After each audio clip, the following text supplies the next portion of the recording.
This is the Danger Close podcast, Beyond the Books with me, Jack Carr.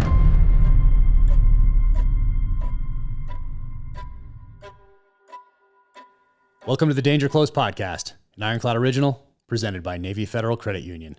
My guest today is Tony Blauer. He has decades of experience training in the martial arts, combatives, defensive tactics, and training with the highest tier units in the special operations community. He has a wealth of knowledge, had a great time talking to him. And now, without further ado, Tony Blauer. What is up, man? How's it going? It's going. Oh man, good to see you. I mean, last time I saw you, well, in person was out here in Park City, Deer Valley. It's been that was like 2 years though. Hasn't it been a year and a half, something like that? Yeah, well over a year. Over a year. Oh man, good to see. I wish we could do it in person, but not quite set up for that yet. Getting there, getting closer. I mean, I saw that picture you posted, and it looks badass. I might just work security at your place. I'll just get it up there, just guarding the studio. Awesome. Yeah, I'm putting a couple of things in place, security elements in place up here, but it's just in case. Be prepared, Yeah, I dig it, man. I don't have my tomahawks in my other office. And hopefully I won't get attacked during the podcast because my situational awareness is obviously, been compromised right now. I hear you. No, I get it. Excited.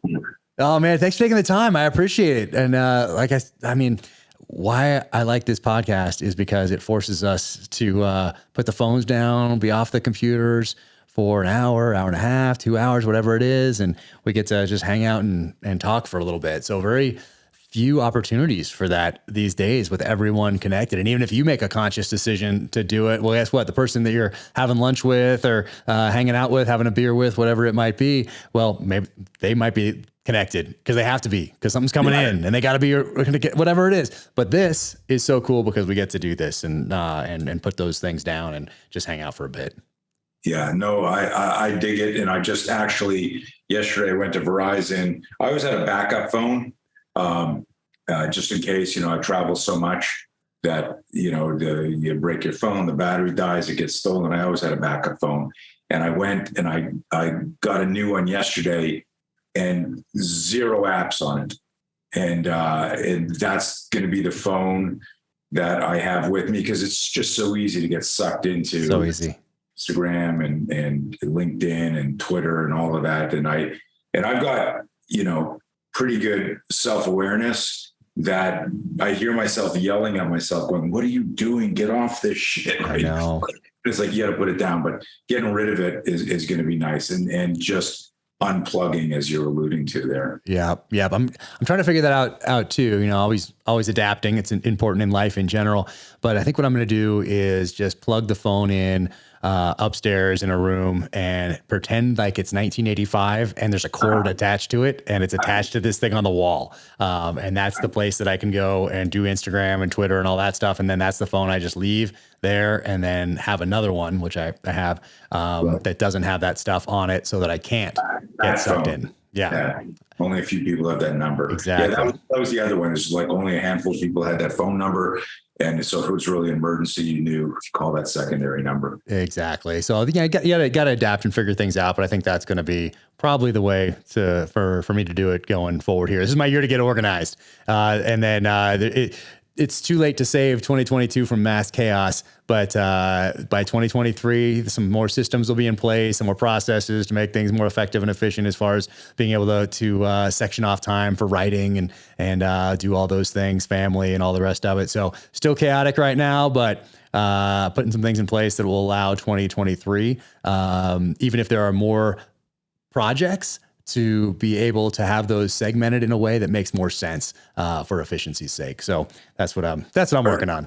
Are you using any, just entrepreneur to entrepreneur, are you using any platforms to help you manage your thoughts, your tasks, are you writing shit by hand, combination? I have a whiteboard upstairs, but it was in storage for the last 2.5 years. So I just pulled that thing out of storage. I'm like, oh, look what I was doing 2.5 years ago that was on the board. I should probably get back to a couple of those things. Yeah. Yeah. No, what helps me is having a separate computer, and I have a separate computer that is only for writing, and it is only connected to the internet just for the updates, because you have to have the updates going. Otherwise, it wouldn't even be connected. But so it's connected for that, and every now and again, I'll pull up Safari or whatever to do a quick little research thing for the story, and then get back to it. But there's no email, there's no messaging, there's no FaceTime, there's nothing else on that. I don't have to wade through other folders that have other things to do with the business or the podcast or whatever else is going on. Merchandise, no, none of that is distracting on there at all. None of that is wasting any of my time or taking any bandwidth. It's just the story. It's just book 6. So I've done that for the last 3 books. And I find that to be very helpful, but, no, I'm not using any software that helps me manage that stuff. I'm just trying to stay like one more app. I think I'm going to lose my mind. Even if it's supposed to be there to help me, organize things. I have certain apps that I know are going to be, that are important for engagement wise, obviously Twitter and Instagram, specifically, but, and I love them. And that I get to say thank you to people who have read the book and reach out. But there are so many other negatives that are attached to doing that. But I still want to do it because I'm so thankful for everyone who allows me to do what I love doing. So I still do it.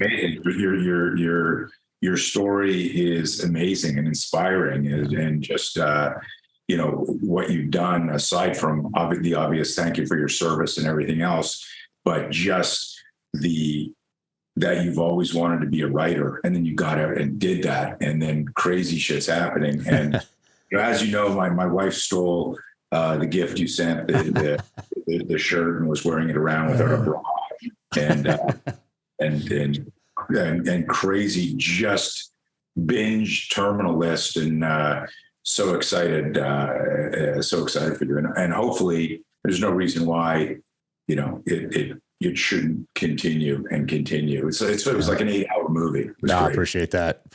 Yeah, we'll see. I'm hopeful, but we'll see. But yeah, I'm in the middle of book 6 right now. So next week, and one thing I do also to help, it's not an app, it's a cabin. And so I rent a little Airbnb cabin that's not too far away, but far enough away where I can just constantly write without interruption, and just go as late as I can possibly go, and then wake up and then start right away. And there's nothing else that I do except write there. So I'm about to disappear into that, and I'll still do social media engagement and all that stuff in the mornings, but then put that aside, and it's just right. So I do that, but yeah, it's busy times. Busy times for you too. I'm seeing you all over the place. You're doing your thing. And are you in the garage right now? Is this the garage gym? Yeah, this is the garage gym. And I was telling your team earlier before you logged in, I've got a nice air conditioned office with a gorgeous hand painted American flag and my Fuck Fear logo. Mm-hmm. I didn't know where to do it.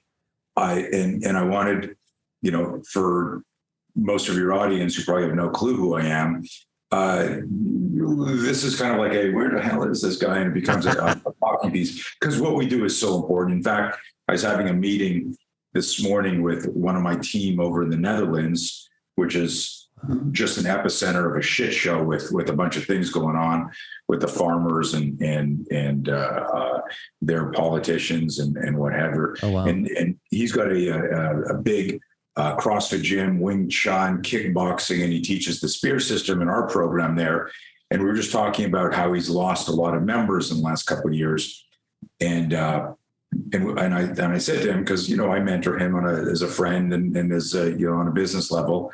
I said, look, if somebody moved, you can't do anything about that. If somebody lost their job and they have the money, you can't do anything about that except maybe give them a scholarship, let them train for free. If people don't like you anymore or don't see value in what you do, there's nothing you can do with that. But I said, if it's the oppression because of the weaponization of fear over the last couple of years, I said, we can do something about that. People need to feel dangerous again, self-reliant again, that if shit comes to them, they need to be able to manifest the courage. And I was like, I've got so many different shirts. I was going, what shirt am I going to wear? And so I picked my Choose Courage shirt, because fear is contagious, but so is courage. And this better than anybody, being in your prior life, watching how that courage, and everyone was courageous back then, but the moments of doubt and hesitation change. The guy in front of you or beside you goes, and there's just a look or a little squeeze on the shoulder, and you just know, okay, we got this. We're going to do this. And there's a way to do that psychologically for people, and people need that more than ever, because correct me if I'm wrong, but is this the stupidest time in the history of our civilization, combined with the most corrupt time in our civilization? It's just insane, the stuff that I read and see, and there's zero critical thinking. And anyways, I'm off on a tangent. No, it certainly seems like that in our lifetime anyway. And I mean, it is. And when you talk about fear being contagious, yes. Courage being contagious, yes. And then now you have these other means, though, to spread, well, both of those. But it seems for whatever reason that fear online, virtually, seems to be more contagious, because these platforms, the ones we just talked about earlier, seem to lend themselves more for that, or perhaps those are what we're seeing more in the algorithms, because that gets your attention. And it used to just be for profit. I think at the beginning of all this, I tend to look on the bright side of things as much as I possibly can and look for the positive. But I tend to think that a lot of these companies were started on some of these mission statements of bringing people together and on all this sort of thing. And then, okay, profits. And now we have employees. Okay, God, we have to pay for these things, and boom, boom, boom, and it grow and grow and grow. And now they've turned into these things that they don't just control behaviors, meaning advertisements, but thoughts as well. So they've really grew into almost the opposite of what they were intended at the beginning. And instead of bringing people together, most all of them seem to drive people apart. And the way they do drive people together really is with that contagious fear that you talked about, because for whatever reason, that seems to be what spreads virtually faster than anything else. Yeah. Well, there's a part of our physiology, the whole amygdala survival system, Maslow's hierarchy of needs. The bottom tier is survival, procreation. I think there's a part of us that at an unconscious level wants to know there's a tomorrow and that things will be okay. And so if I said to you, you're a unicorn for this because of your training and the adversity and what, but if you were just the average person and I said, guess what? Tomorrow's going to be 70 degrees. There's going to be no traffic. Everything's going to go well and everything's fine. You'd go, okay, thanks. And you'd go on with it. But if I said, oh, by the way, around 2:00, this shit might happen, you'd immediately go, what? Like there's something about the way most humans are wired. And it may be, like hypothetically, just because of our evolution, where everything was fine, but in a moment, there can be a saber-tooth tiger there, or an avalanche, or a volcano erupts, and so anything that challenged our sense of safety and survival gets our attention way faster than I go, hey, you're going to win a lottery tomorrow. Yeah, not me. I don't but if I go, hey, tomorrow someone's going to come to your house and try and kill you, you'd be like, what are you talking about? Like, tell me more. Are you serious? So I don't know. Yeah, no, I mean, for most of human history, that's how it was. That's why for people that brush some of this stuff off as frivolous or paranoia or whatever it might be, you only have the option of really even having that opinion is because you had ancestors that were good at fighting and good at hunting, and because they did pay attention when that sixth sense went off. I mean, there's a real thing, sixth sense. And an old Army Special Forces sniper from Vietnam used to put it this way and tell me, if it just doesn't look right, and meaning if it just doesn't look right, just doesn't feel right, it's probably not. Pay attention to that because your ancestors sure did, and that's why you're here. Today, you could stumble probably through life and not pay attention to that, and you might come out fine on the other side, whatever's on the other side. But for most of human history, that was not the case. If you stumbled around, guess what? You were going to be eaten or killed, and that's just how it was. So only for this very slim portion of human history have we had the option of not having to be good at the things that you teach. And I want to go back to, I want to go with some background because I realized that I don't know if I know how all this started for you? I know where you are now, and I know your connection to SEAL teams and special operations, and all these other training that you did during the 80s and 90s, and during the evolution of martial arts from more traditionally based styles into adapting to a changing environment, essentially, taking what's useful, discarding what's useless. Jeet Kune Do, Brazilian Jiu Jitsu, all these things are coming in, and UFC, obviously, MMA. I mean, you've been around for really some seminal moments in the history of martial arts, fighting arts in general. Where did that all start for you? Crazy, yeah. So I don't know if you got enough battery power and if Zoom can record this long, because that's how old I am. If I told you the story, I'll try to do the Reader's Digest. I was trying not to frame it that way. I just yeah. Tony's so old, but let's be careful how his hearing's still good. It's so funny because I have so many. There were so many events that are like almost like micro origin stories that put me on the path, that I'm on. And one story that I hope to share with you is and with your audience, particularly because of the service that you were involved with, was a huge moment and epiphany for me down in Coronado. And I'll kind of back up and fast forward to that. But I grew up in the 60s, so I'm 62 years old right now.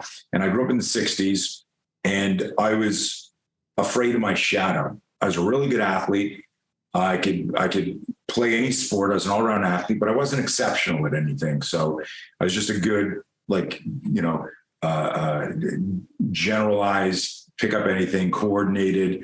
But I always had this fear of losing, letting down the team, not performing. I had a strong performance ego. Like I went, man, I'm pretty good at this. I like this. I could throw this ball. I could wrestle. I could ski. I grew up in Canada, so I was a skier.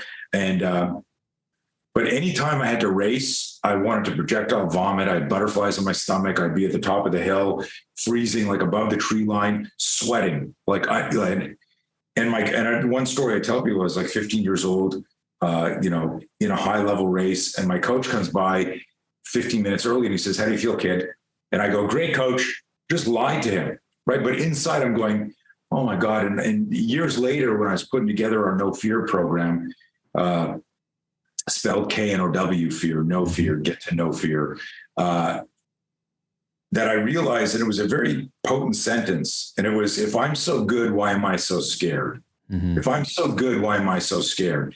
Nobody in my mentorship, parenting, guardians, coaches ever said to me, "Hey, this is what fear does to you. These are the neurochemicals. This is khaki psyche, things go into slow motion sometimes, auditory exclusion, tunnel vision. These are things that happen in high stress, and they're normal." And had somebody either through scenario training exposed me to that, had somebody told that to me, I might have been like, world-class skier or wrestler or whatever, but no one ever did. In fact, it occurred to me, I was writing an article 2 weeks ago, where it occurred to me, I never once told my parents or my coaches, I'm fucking scared. And what I realized, and this is part of the message, is there's lots of things in life you need to do scared. Right. And if you could admit it, that can be a superpower, because it's a self-awareness thing where you just go, okay, but I'm doing this anyhow, as opposed to consuming energy, maintaining a facade, and there's a lot of people, particularly in the type A alpha community, that's like, fuck fear. If you're afraid, you shouldn't be here. And the coolest guys I ever met were the ones that could look me in the eyes and go, yeah, we were about to enter this building and we knew everyone was going to try and kill us. And of course I was scared, but I was a professional. I signed up for this. I was with my team and we did it because that was my job and I knew what I had to do. And so that to me is self-awareness, because now what you're doing is you're turning fear into fuel. You realize that if I don't move and I don't use the skill set that I was trained to do, then that's where you stop in the fatal funnel, or you're slow off the mark, or you're just going through the motions, but you're not committed. And I don't want to turn this into a CQB conversation, but that was me like skiing, okay, don't wipe out, don't catch a tip. And so I was always visualizing what I didn't want to do, which Murphy's Law says, well, guess what? You're going to catch a tip here. You're going to do this. And so that was my experience for years and years and years. When I was 11 years old, I was leaving a baseball game. And these two kids, Jack, two teenagers, I'm like 12 years old. These two teenagers are walking by. I'm coming off the property. I'm the only kid leaving this elementary school property, and they see me and they go, "Hey, kid." And I'm like, "Oh, good. Older kids want to talk to me." And I kind of like shuffle over to them. I go, "Yeah, what?" They go, "Hey, do you go to school here?" I go, "Yeah, I do." And when are you going to the high school? There's a high school up the road. And I said, "Next year." And they go, "Well, welcome to high school." And I'm like, "Thanks." And they grab me, and one of them pins me behind, like this behind the back. And the other guy, he steps back and he goes, "Oh, dude, I'm Bob." This guy's pinned me like this. I'm like, "Oh, I'm doing this sort of thing." And this guy goes, "Welcome to high school." And remember Sugar Ray Leonard's bolo punch on Duran, right? He goes like this. Everything. And I'm like, I'm 12 years old. That's horrible. Let me tell you this. I thought I was going to die. I'd never been beaten up. I thought I was going to die. So as they were, now imagine I'm strong, I'm in shape, I've been wrestling, competing in wrestling, playing all sorts of sports, and I'm pulling against his arm. So my abs are as, I'm going to say, ironclad as possible, right? I notice how I slipped that in there. They're rock hard because I'm fighting to get out. He bolo punches, everything goes into that super slow motion. And as I'm anticipating impact, I scream like my sister. Sorry, sis. Like a little girl afraid. And it hits me. I don't feel anything, but I screamed thinking it was going to break my ribs and kill me. Mm-hmm. I'd already projected my demise right there. I'm dying right here.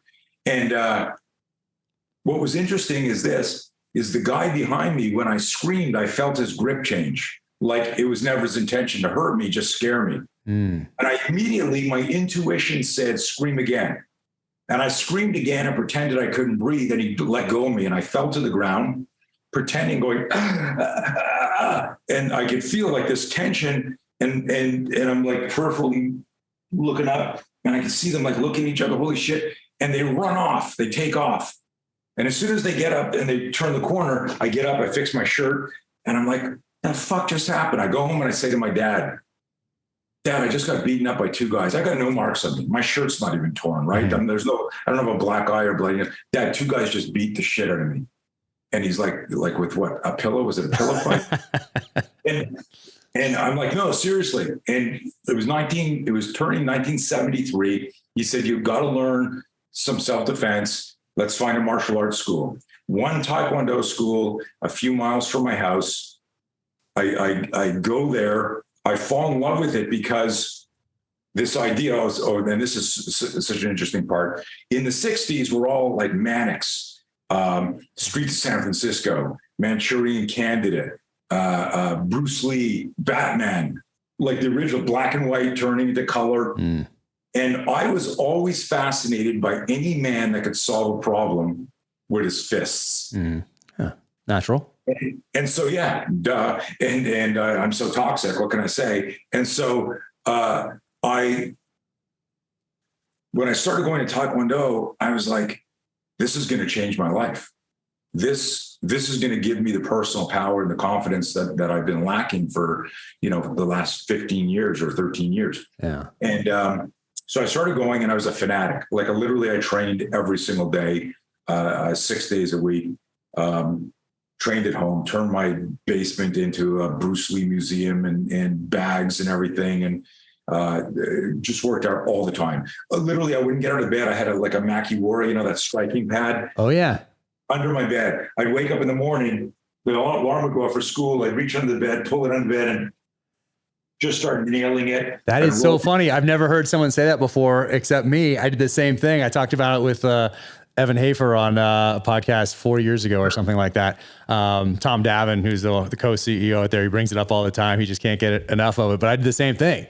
I put one of those pads next to my bed, And when the alarm went off, I trained myself to wake up and hit it immediately. So for years, I mean, I think only recently I've started not waking up all the time doing that. But from doing that at such during a formative period in my life like that, alarm up, I'm awake immediately, and bam, I'm hitting that pad right there. It's not even, well, it's not a pad, and people have hit them before. It's not really a pad. This canvas covered, thing. And I just trained myself to do that, and I did that for years. And so I would always wake up, no matter where I was. Alarm went off, boom. I'm like this, fist is here, elbow in, right next to my head here, ready to strike. You're ready to go. But same thing. But I never heard anybody else that did that. Kindred spirits. I love it. Isn't that funny? There we go. We should end the show right there. That was it. So I would wail on that. And then when I was finished, and I'd hear my sister in the other room going, "Stop that," because the floor would be rattling and whatever. And then I'd get her to bed, and literally before I would go even take a leak, I banged out 75 push-ups. I do handstand push-ups, and on the way to the bathroom, I'd be there going like throwing kicks. Well, just a complete fanatic, and loved it. Got into an altercation when I was 15 at school. Now, my martial art instructor, this guy, Alex, who I revered, would tell all the students, if I catch you abusing your skill, abusing your martial arts in any way, you're out of the school. This is only for self-defense. He was super clear, and we were all like scared of him and revered him. And one day I'm in school, and teacher goes out of the room, and of course, 15-year-olds, the girls, the guys, and everything. And the place is teachers out of the room, she's down the hall, like people going, the spitballs coming out and throwing shit and chaos. And these two guys start harassing this guy, Lance. Lance was the school nerd who had the white tape on the big thick glasses. He was like literally that guy. He invented that white tape, right? In the nerd tape. Just kidding. I don't know, but he had it. But he wasn't just a nerd that got picked on. He was a shit disturber and instigator. I mean, it was reciprocal, right? And so these guys are going and they're harassing each other. We're all like 15-year-old assholes. And I'm standing there, and one of them sneaks up behind him and, goes down on the floor to set up the push so that he'd fall over. And they do that. He falls into the teacher's like a stationary supply closet, falls in, kind of bangs his head. He's okay. But he looks up right away, and I'm laughing because everyone's laughing. And he thinks it was me that tripped him. So he goes, "You fucker." And you can see him like getting up. He's like, "You motherfucker." And I could tell he's going after me. Well, what do? You're 15. It looks like somebody's about to sprint at you. I'm like, "Dude, no." And I start moving, and he chases me. And I realize, like that's just this behavioral instinct. He starts chasing me to the back of the room. Now, I've been doing Taekwondo now at this point for 2.5 years, every fucking day. Fascinated with Bruce Lee, bagging my basement, wailing on it, doing it through osmosis, intuiting Jeet Kune Do, but focused on the Taekwondo. And he comes running at me, and I'm like, because I didn't do anything, I was just laughing, like I wasn't in fight mode. I was like, what the fuck's going on? And I put my hands up like this, fingers splayed outside 90. And I go, Lance, the fuck, calm down. And he's like, carotid coming out of it. And he's embarrassed and he's angry. And he goes, you fucker, let's go. I go, dude, and all I can hear in my head is Alex going, "You're out of the school if you abuse your skill." Like I could just hear the warning. And so, but there's a part of me that recognizes there's danger close. Right? Like this guy wants to fight and he thinks it's me, and my hands are up, but I'm not in my Taekwondo stance here. There you go. My back is to a wall. Yeah. My hands are up. And there's a part of me going, he's too close to kick. He's too close to kick. He's too close to kick. And this is a deep talk. I don't know if we'll get into it, but on this call or another call, about neuroscience, myelinization of neurons, and how neural patterns, not muscle memory, because there really isn't true muscle memory. Memory doesn't have the capacity to have a memory, but how neural patterns can influence your functioning situational awareness. And this is huge. If you're in a gunfight, a knife fight, a car accident, that a a neural pattern that likes to move a certain way can hijack your attention, and it looks to make that the solution as opposed to a more adaptive or efficient solution. Yeah. Anyways, so I'm here like this going, dude, take it easy. Like it wasn't me. And he's going, let's go, let's fight. And I'm going, Lance, calm down, right? And he goes, come on, man. And he's getting more angry, Jack, and he's getting more angry, Jack. And I realized this guy's going to fucking swing. My intuition was going, here we go. My hands came up a little bit higher. And I'm thinking, he's too close to kick, he's too far to knee. It was like this dead space here where I didn't know anything. And then all of a sudden he goes, come on, you fucking pussy, I'll let you have the first. And he's about to say punch. And I'm standing there like this. And as he says punch, I hit him on the letter U in the word punch. Mm-hmm. But I wasn't a good striker. It was like a shitty, like a panic jab. Because you've been doing a lot of this at Taekwondo, probably. Yeah, just straight, like just reverse punches and back fists. But I'd never practiced. So now, like my students now and my team were taught, how do you explode dynamically from nonviolent postures? Mm-hmm. So that if I'm talking to somebody like this, how does that become a strong punch? Or from here moving, and how does that become the palm strike or the movement? Because we don't have the luxury. This is a neural pattern thing that a lot of people go, I don't want any trouble. And then they go, come on, man, I don't want to fight. And they betray the element of surprise by subtly getting ready and adopting, and body language is 60% of communication. Anyways, I throw this shitty punch, but as I hit Lance, his overhand has already started. So he was about to sucker punch me. And it was just this perfect timing. And what happens is the punch comes, it hits him.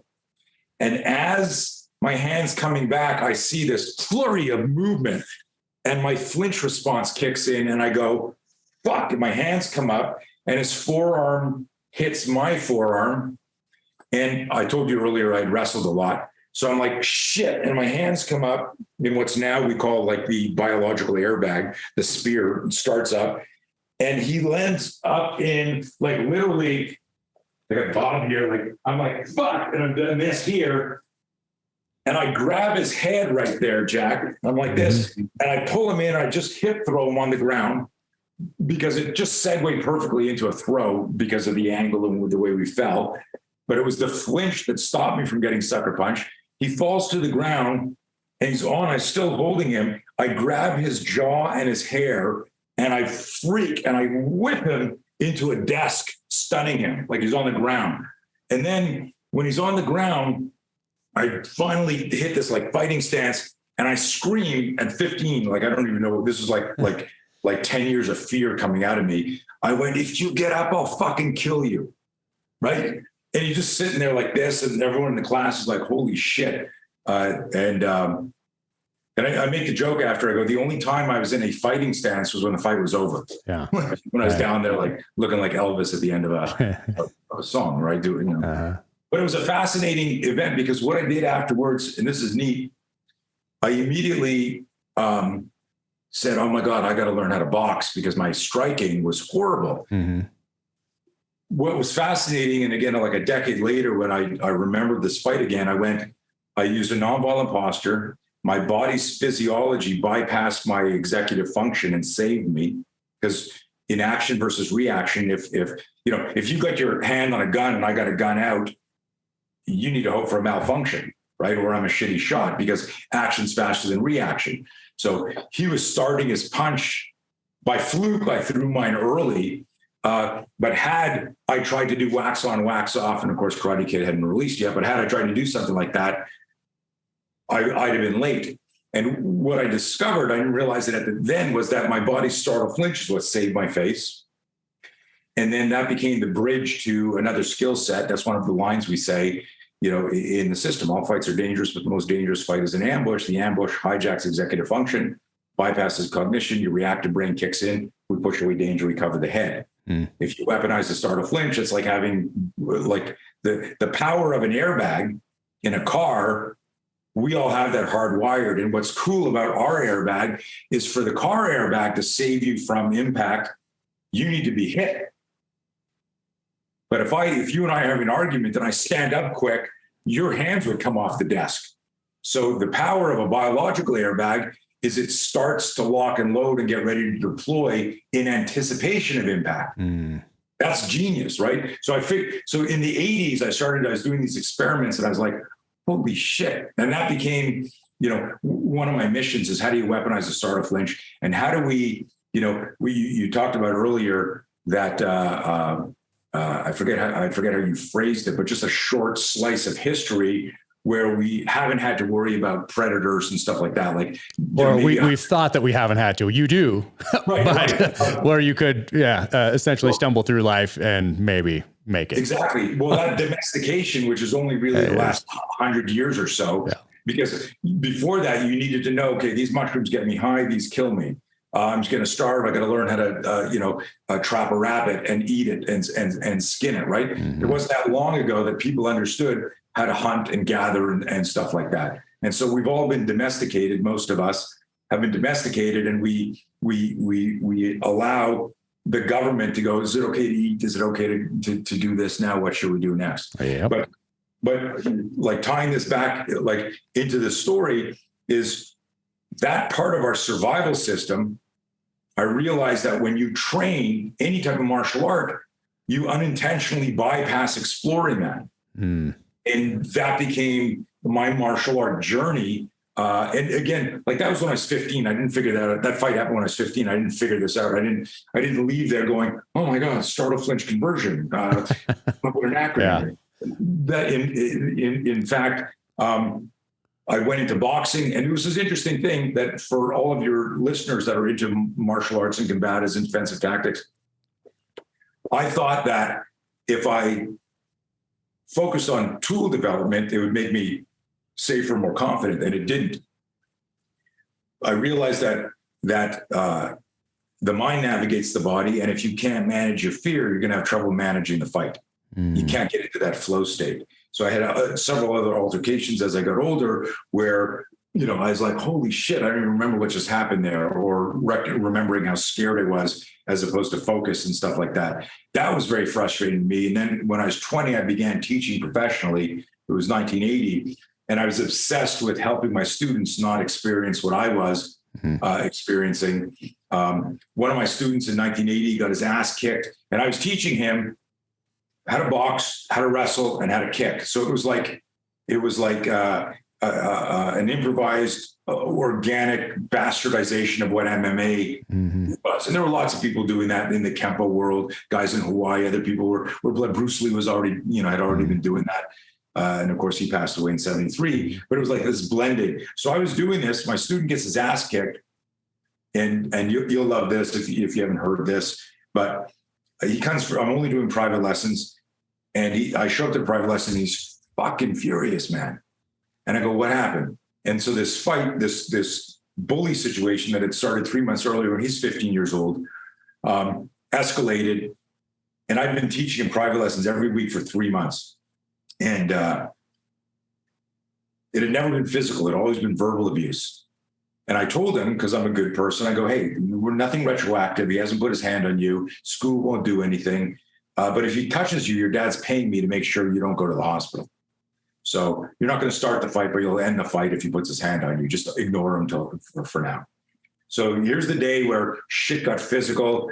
They got together. The guy shoves him. And my student, Mitchell, in an emotional reaction, grabs him, single-arm grab, and shoves him against a locker bank and says, never put your hands on me again. It's just like that fuck you, that back and forth things that teenagers do.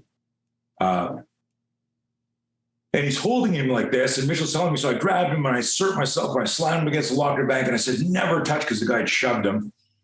And I said, and then what happened? He said, he dropped me with a left hook. And I'm like, Mitchell, why didn't you slip or bob or check or do any of the stuff that I taught you? And he looks at me, Jack, and he goes, well, I was holding his shirt and I had my books in my other hand. And I was in that moment, I was 20 years old. I always make this joke, but it wasn't a joke. It was like the god of self-defense hit me with a lightning bolt. And I said, oh my God, we teach self-defense wrong. What we've been, I don't know if you're familiar with the difference between brain-based training and block-based training. You heard those terms? No. So brain-based training is more of a deep practice, Socratic, understanding why we're doing things. And then once we understand Do you remember? Did you get exposed to any terminology called outcomes-based training while you're in the military? Yeah. So that was actually inspired by asymmetric warfare, and that was, I can say this now because they're disbanded. That was based on research I brought to them early on, where I would just say the scenario always dictates, force must parallel danger, the bad guy controls the fight. And nobody liked to hear that last one. Yeah. They go, no, we control the terrain. I go, no, you don't. When you go somewhere because there's a hostage, there's a bad guy, there's good intel, that location is controlled by the bad guy, for better or worse, because you're going there. You're not calling up bad guys and saying, come here to home field advantage. So the bad guy controls that. And they go, okay, we got you. Okay, that's okay. Now, the bad guy controls the fight. The bad guy controls the location. The bad guy controls the level of violence. No, we do. No, if you walk into the room and I shoot somebody and then I drop my gun and we're in a public area in the modern world, I'm a no-shoot by training standards. And they're like, oh. Now, if I reach for my gun, things have just changed. If I'm in the middle of shooting or killing or I've got the ability to inflict this damage, things can change. So who controls the level of violence when you step onto the scene? I go, okay, the bad guy. Then on the last one, the bad guy controls the length of the fight. So it's location, duration, level of violence and duration. And they go, no, we control them. I go, no. Have you ever heard of a guy shooting a guy a bunch of times, the guy's still charging, and then he pistol whips him because his gun jammed or he ran out of ammo, but the guy was still coming at him? Or, you shot a guy, he's still coming at you, you're fighting over your long gun and you butt stroke him, or you take out a tomahawk or a knife or you headbutt. I go, the will to resist, and that's, remember General Gray's book for the Marine Corps, War Fighting, says one of the greatest lines ever is the fight is only over when the opponent has lost the will to resist. So if that's true, then location, level of violence, and duration. And I would tell guys, whether it was tier one or soccer moms in different ways, when you can go, I'm going to figure out how to survive efficiently and effectively. But the fastest way for me to create a strategy to defeat this problem is for me to study this strategy. And to do that, I got to relinquish this idea that I'm controlling all these things, just to see in that moment and go, and now our creative brain. So that's brain-based training. But all of that shit, I had a very long contract with AWG. They were inspired by a bunch of that stuff, and that turned into their outcomes-based training. And I forget their shooting program, which was really cool. So I was very grateful to collaborate on that. Block-based training is the way most people, let's say, would learn jiu-jitsu or taekwondo or boxing. This is a jab. You throw a jab to set up your cross. You can use a jab. It's just like done in blocks. Oh, you can't. We're not going to show you this stuff here because you're only a yellow belt, and you work in silos. Okay. And really effective scenario-based training blends everything. So that's really intuitively brain-based, where if you think about it, you might have gone to a driving school, and then you went to a long gun school, and then you went to a shooting school, and then you went to unless these instructors are talking to each other and showing how everything is interconnected, then it stay in silos, and there's got to be a refractory delay when you go, oh my God, I got to switch to another weapon system, or as opposed to understanding how they all work together. Yeah. And so I know I'm rambling here, and you asked me my life story, but sorry, I'm trying to wrap this up. So it was 1980. I'm 20 years old, and he gets dropped by this left hook, and I go, oh my God, we teach self-defense wrong. What I realized in that nano moment was that I had never thought about the scenario, the confined space, the fear, the anxiety, the distractions. Sure. It was just, just, static, wax off. And that became sterile. Yeah. But that moment, I literally looked at him and I said, are those your books that you had in school today? And he goes, yeah, why? I said, grab them, grab me, show me what happened. And we reverse engineered it and played with it. So two things happened. One, it was the start of truly reverse engineering scenarios based on actual events. But also I thought, if he's ever in the situation again, he will have a mental blueprint of what he could do, should do, and shouldn't do. Yeah. you know. And I asked the question, like, what's the difference between doing the dog paddle in a pool in your backyard, a lake in Scotland, or in the ocean off the coast of Bermuda? And anyone listening, and we asked this in the class, people go, okay, pool, Scotland. Oh, he's talking about the Loch Ness Monster, ocean, Bermuda Triangle. And they go, well, you've got the Loch Ness Monster, you've got, Undertow, you've got sharks and Man of War, and the Bermuda Triangle. There's planes and boats that have allegedly disappeared in there, right? And I go, well, what's the difference with the dog paddle? The dog paddle is the dog paddle. What changes is our fear of the environment we're in. And if we can't manage our fear, we're going to have trouble managing maybe the skill set that we had developed. And then to flip that to, what's the difference between like a headlock, you're wrestling with your buddy watching a UFC, you're in a jiu-jitsu tournament, or you're clearing a cave or a room in someplace overseas, and a guy jumps you and gets you in a headlock. Well, in the first case there, your buddy's doing a noogie on your head and you're trying to give him a wedgie and you're laughing and you're drunk. In the second one, you lose the fight, you tap out and you go back and your coach says, we can fix this. In the third one, you're suddenly going, shit, I got to get to a knife. I got to get to my pistol. This sucks, right? I can't lose this fight because I'm downrange. And what's the biomechanics of the attack might be the same, and the actual biomechanics of the counter might be the same, but the urgency and the risk and the danger change how we function as humans. And so where are you putting us all together? So BTS, you come up with this in 1985, but you have this 5 years from 1980 to 1985 where you're like experimenting and figuring these things out. And did you happen to have a good boxing gym or a boxing gym semi close to your house where you could go and actually train with multiple people that knew what they were doing and develop that foundation? Is that how'd that evolve?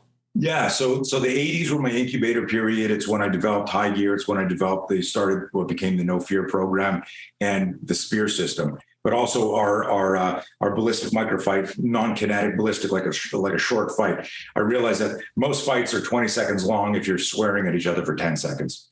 So the 80s were my incubator period, and all we did is scenarios, pretty much like Fight Club. Yeah. We get together once a month and beat the living shit out of each other and record it with the old RCA, stuff. And it was amazing. We'd look back at that and study and go, holy shit, what do we do? And we would do things like, I would do like 6-on-1. We'd put on mouth guards and headgear and hockey gloves. Before I developed the high gear, we had, I'd wear remember I was from Canada, like hockey helmets for stuff like that. And that's actually doing all these scenarios, hundreds of these. Jack gave me the idea to develop the high gear suit. Oh, I remember getting the motorcycle helmet back in the day for Jake 80's Straight Blast. And so you'd have the person that had that on there and you're doing something similar to what you're talking about. And then boom, you're turning that into that Straight Blast, right into that motorcycle helmet on there as a training aid. Yeah. That was effective. I looked at that too. And I was riding bikes back then, but I knew that I couldn't really practice headbutts and elbows properly on that. Just damage. It was great for an isolation drill to work the Straight Blast. You had like a little bag glove on and whatever, not bust your hands up. But it was the same sort of idea. We just like 10x'd it by saying, let's cover the whole body and see where this goes. But I don't know if you remember the Hiltons. It was five brothers that were all pro fighters, really like a throwback to the mafia run days of boxing. And they had a really rough club in Montreal that I used to go to. Davey Hilton fought for a world title back when fights were still 15 rounds. And Matthew Hilton, I think he also fought for a title, but like scary family, like always in trouble with the law, in and out of jail. And it was their gym. I hung out there. It was scary every time I went in there. I even went to one time, I wanted to understand stuff. I went to Gleason's in New York City in my early 20s. And there's several seconds of my life missing in New York City in Gleason's. in the Bronx or wherever that was. Because I fought a guy who was I sparred a guy who was ranked number 10. And I was like an arrogant martial artist with good reflexes. And I was like, I wanted to spar against a pro. But everyone knew me in Montreal. So people either were very timid or tried to take my head off. And I just really wanted just like to be unknown and experienced. But in the back of my head, I was like going, I wonder how good I'm getting. So it was like I went in there with this semi-conscious pride ego thing, and I'm standing in front of him, and he's moving. I mean, he's ranked like in the top 10 in the world as a junior middleweight. Oh, and we're moving around, and I was again a good athlete, right? Picked up the shit fast, doing the stuff, but I was also by this time, like let's say it was 1985, 86. I've been teaching every day. When I started teaching in 1980, within a month, I had 30 private lessons a week. So I was working every day for my dad at his company, and then every night and every weekend. So I was teaching an extra 30 to 40 hours a week, just doing private lessons. And then in 85, I opened up my first official school. And in Canada? In Canada, up in Montreal. And I had a boxing gym there. I had 10 heavy bags. I had weights, a Wing Chun dummy, all this stuff. It was badass. Juice bar, changing room. It was pretty badass. Hey. And ahead of your time. Yeah, it was nuts. So we called it the Eclectic Martial Arts Center. Huh. And the tagline under it was functional self-defense. And people would ask me, what's functional self-defense? And I go, I thought there was a lot of dysfunctional self-defense. It was just provocatively speaking, it was inadequate. We were just teaching the physical, but not the emotional, psychological. We weren't teaching about the scenario. We would just say, so if I said to you, do you know how to get out of a headlock? You're going to say, yes, of course. But if I said to you, like, what type of scenario would you have to be in to be caught in a headlock?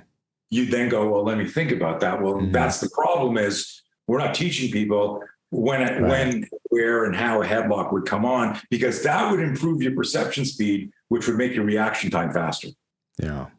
So anyways, doing all that stuff, in the 80s, a lot of the, cross training with people. A buddy of mine, Walt Lysak, was a like badass fighter. I'd go down to his place, started doing seminars in like 86, 87. You remember Panther Productions? Oh yeah. Yeah. I think I still have some of their VHS tapes in a box somewhere. So dude, check this out. They come on there. I go, so by this time, like, I was in Blackout Magazine in 1980, and then every year. 1980? Yeah. For my first feature was in Blackout. No kidding. Did you write an article, or what was the? Yeah, they did a whole story on me. This is so funny. This is how nervous I was. There was no email, so I wrote a letter to the editor. I wrote in typing. I wrote a hand letter, handwritten, mailed it, and then like a month later, I get an answer back from the guy saying, "Hey, call me. This sounds right." I was just explaining that I explained in a 3 or 4 page letter everything I told you up to now. Huh. And he said, this sounds fascinating. Call me. And we get on the phone, and he says, well, if you're willing to come out to California, we'll do a story on you. So I'm like, okay, I borrow the money from my mom. I'm freaking 19 and a half years old. I don't have money. I fly out there. I throw up on the side of the road just before the place because I'm so fucking nervous. I cannot believe Blackout Magazine is going to do an interview with me and put me in their magazine.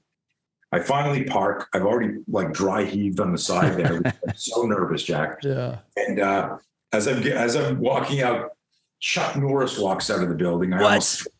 Yeah. No way. I get a picture with him in the parking lot. No way. There's none of this.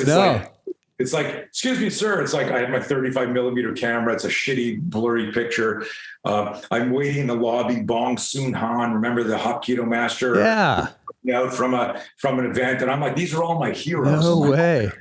Dude, I got goosebumps right now. That's why. Where in LA is it, by the way? Is it just some office building somewhere? Or what do they have? This was in Burbank, I think, at the time. Now they're in Valencia. I think they've had 3 locations. I think this was the Burbank. I'm not sure right now. 1980, like 900 years ago. But I get in there, they do the story on me, and the guy's like really impressed with the stuff. And then fast forward 1986, I'm doing more and more our scenarios. We're we're doing our version of Fight Club with gear, crazy stuff. And I contact Joe Jennings, the owner of Panther Productions. Oh, okay. And I set up, I'm coming into town to do something with Inside Kung Fu magazine.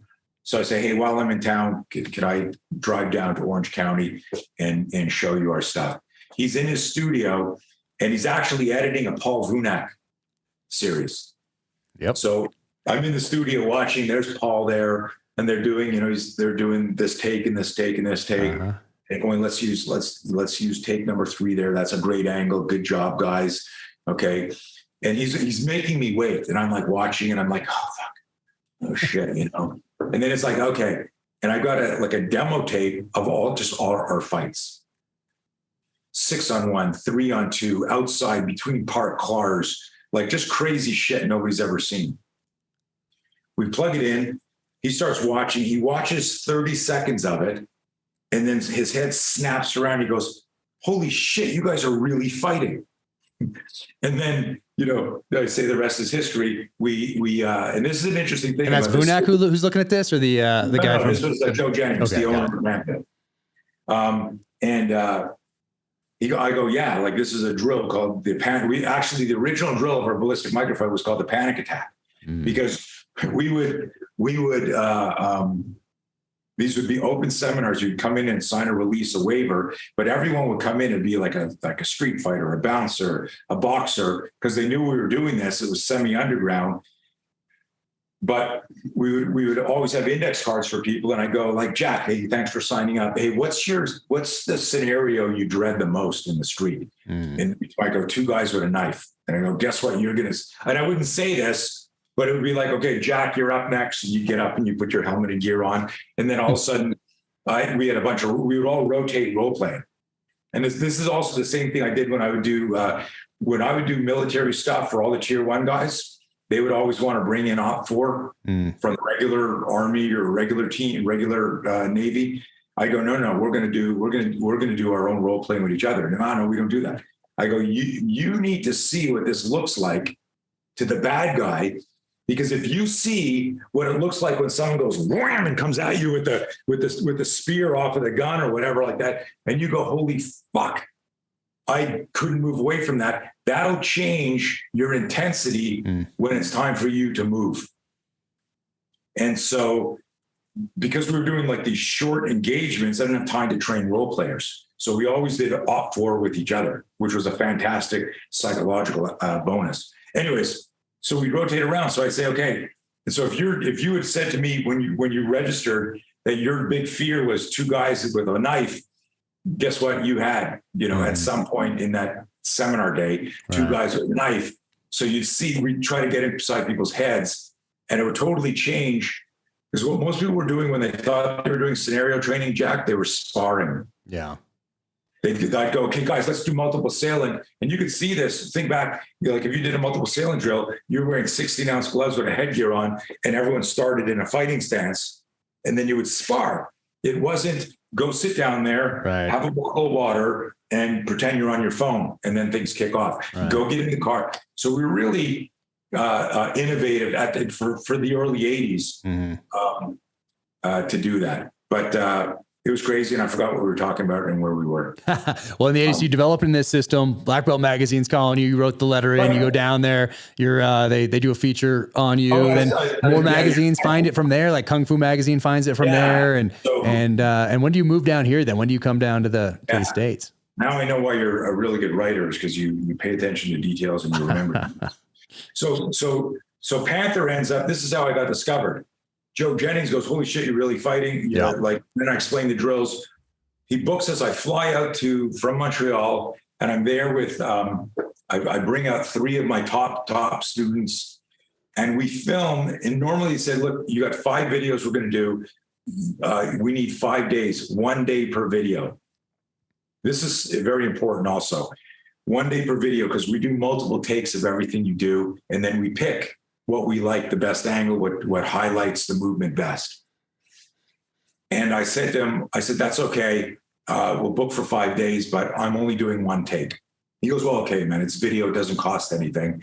we'll do multiple takes. We're producing this. I say, okay. We get out there and everything's broken down. Day one was cerebral self-defense, the mental edge, all our psychology is a whiteboard. You can see behind me, I'm a huge whiteboard fan too. And then we had all of our tools, then we had all of our drills, and then we did our ballistic microfights and then our full-on scenarios. And we finished filming everything on Wednesday morning around just before lunch. Yeah. All 5 in 2.5 days. I would not let them do a take over. When Joe was there, I do something. There was one thing I was showing some of the footwork drills that I was teaching, and my ankle rolled on the grass because we filmed this in a park. We filmed the entire thing in a park in Orange County, and my ankle rolls. At the end of the take, Joe says, "Hey, let's just reshoot that one because your ankle rolled." I said, "Yeah, my ankle rolled, but I stayed in the drill, regained my balance, and got back into this force-on-force isolation drill." He goes, "Yeah, but it looks like shit because you lost your balance." I think the more important message when I do the voiceover is you're not going to get a mulligan in a real fight. If you lose your balance, regain your balance, front towards enemy, fucking stay focused. I said, "Joe, I told you this on Monday. I'm not doing any do-overs. Nothing, unless there's a malfunction on your side. Whatever people see me do is what I can do. It's not the best take." And we filmed and finished early Wednesday. It took about 6 months for editing and post because we had to do voiceover and narration. And of course, he had other stuff. And then when that launched, I started getting calls. And that was really where everything jump-started. I started getting calls, Australia, overseas, UK, and I started doing seminars all over the world, man. People looked at it. In fact, 1993 was the first UFC. I'm there writing for 3 magazines. Oh, nice. You were there. Yeah. Nice. 1993 I Denver. remember watching it. I could send you if I find it. There's a picture of me on the cage with my camera, and all you can see is I'm wearing cowboy boots and my jeans. You can see my ass and my cowboy boots. But I, interviewed Hoist and I interviewed everybody. But there were guys there who were fighting that recognized me from the panic attack and said, "I wouldn't be doing this if I hadn't watched your tape because you were doing crazy shit. I started doing crazy shit. And then the idea of testing it, because we weren't sparring, we were doing like this crazy shit. And it was nuts how kind of underground subculture those videos had become." Yeah, that was an amazing time. That was a really pivotal time, I think. Things were changing. People were adapting. People weren't tied to the traditional martial arts as much as they had been in the past. Minds were more open, seeing things like this and realizing, oh, geez, maybe I need to work on some stand-up Western boxing type things, or, oh, maybe my ground, okay, what happens if the thing goes to the ground and I can't kick, or whatever it is. Paul Vunak's obviously doing his thing with Jeet Kune Do at the time, and I was doing that with him. I was going to these seminars. People were starting to travel. Students were starting to travel to instructors also. So it was a really cool time to be able to test. That golden era of eclecticism starting to branch out. It really was. And people, Bruce Lee, really, I mean, what a pivotal person. And most people just think of some of the movies and that sort of a thing. But, when you're thinking about a figure that changes institutions, plural, and really opens a lot of people's minds. I mean, I don't know what the 1980s martial arts scene, combative scene, that sort of a thing would have looked like without him and Jeet Kune Do and saying, hey, it's okay to not do these traditional things and be married to bow down at the altar of a certain martial art or a certain personality, but bring in some Western fencing moves, bring in Greco-Roman wrestling, obviously. Yep. And then, years later, obviously in the early 90s, when people start hearing more about this thing called Brazilian Jiu-Jitsu, let's incorporate that in as well. And having that open mind as far as discarding, take what's useful, discard what's useless.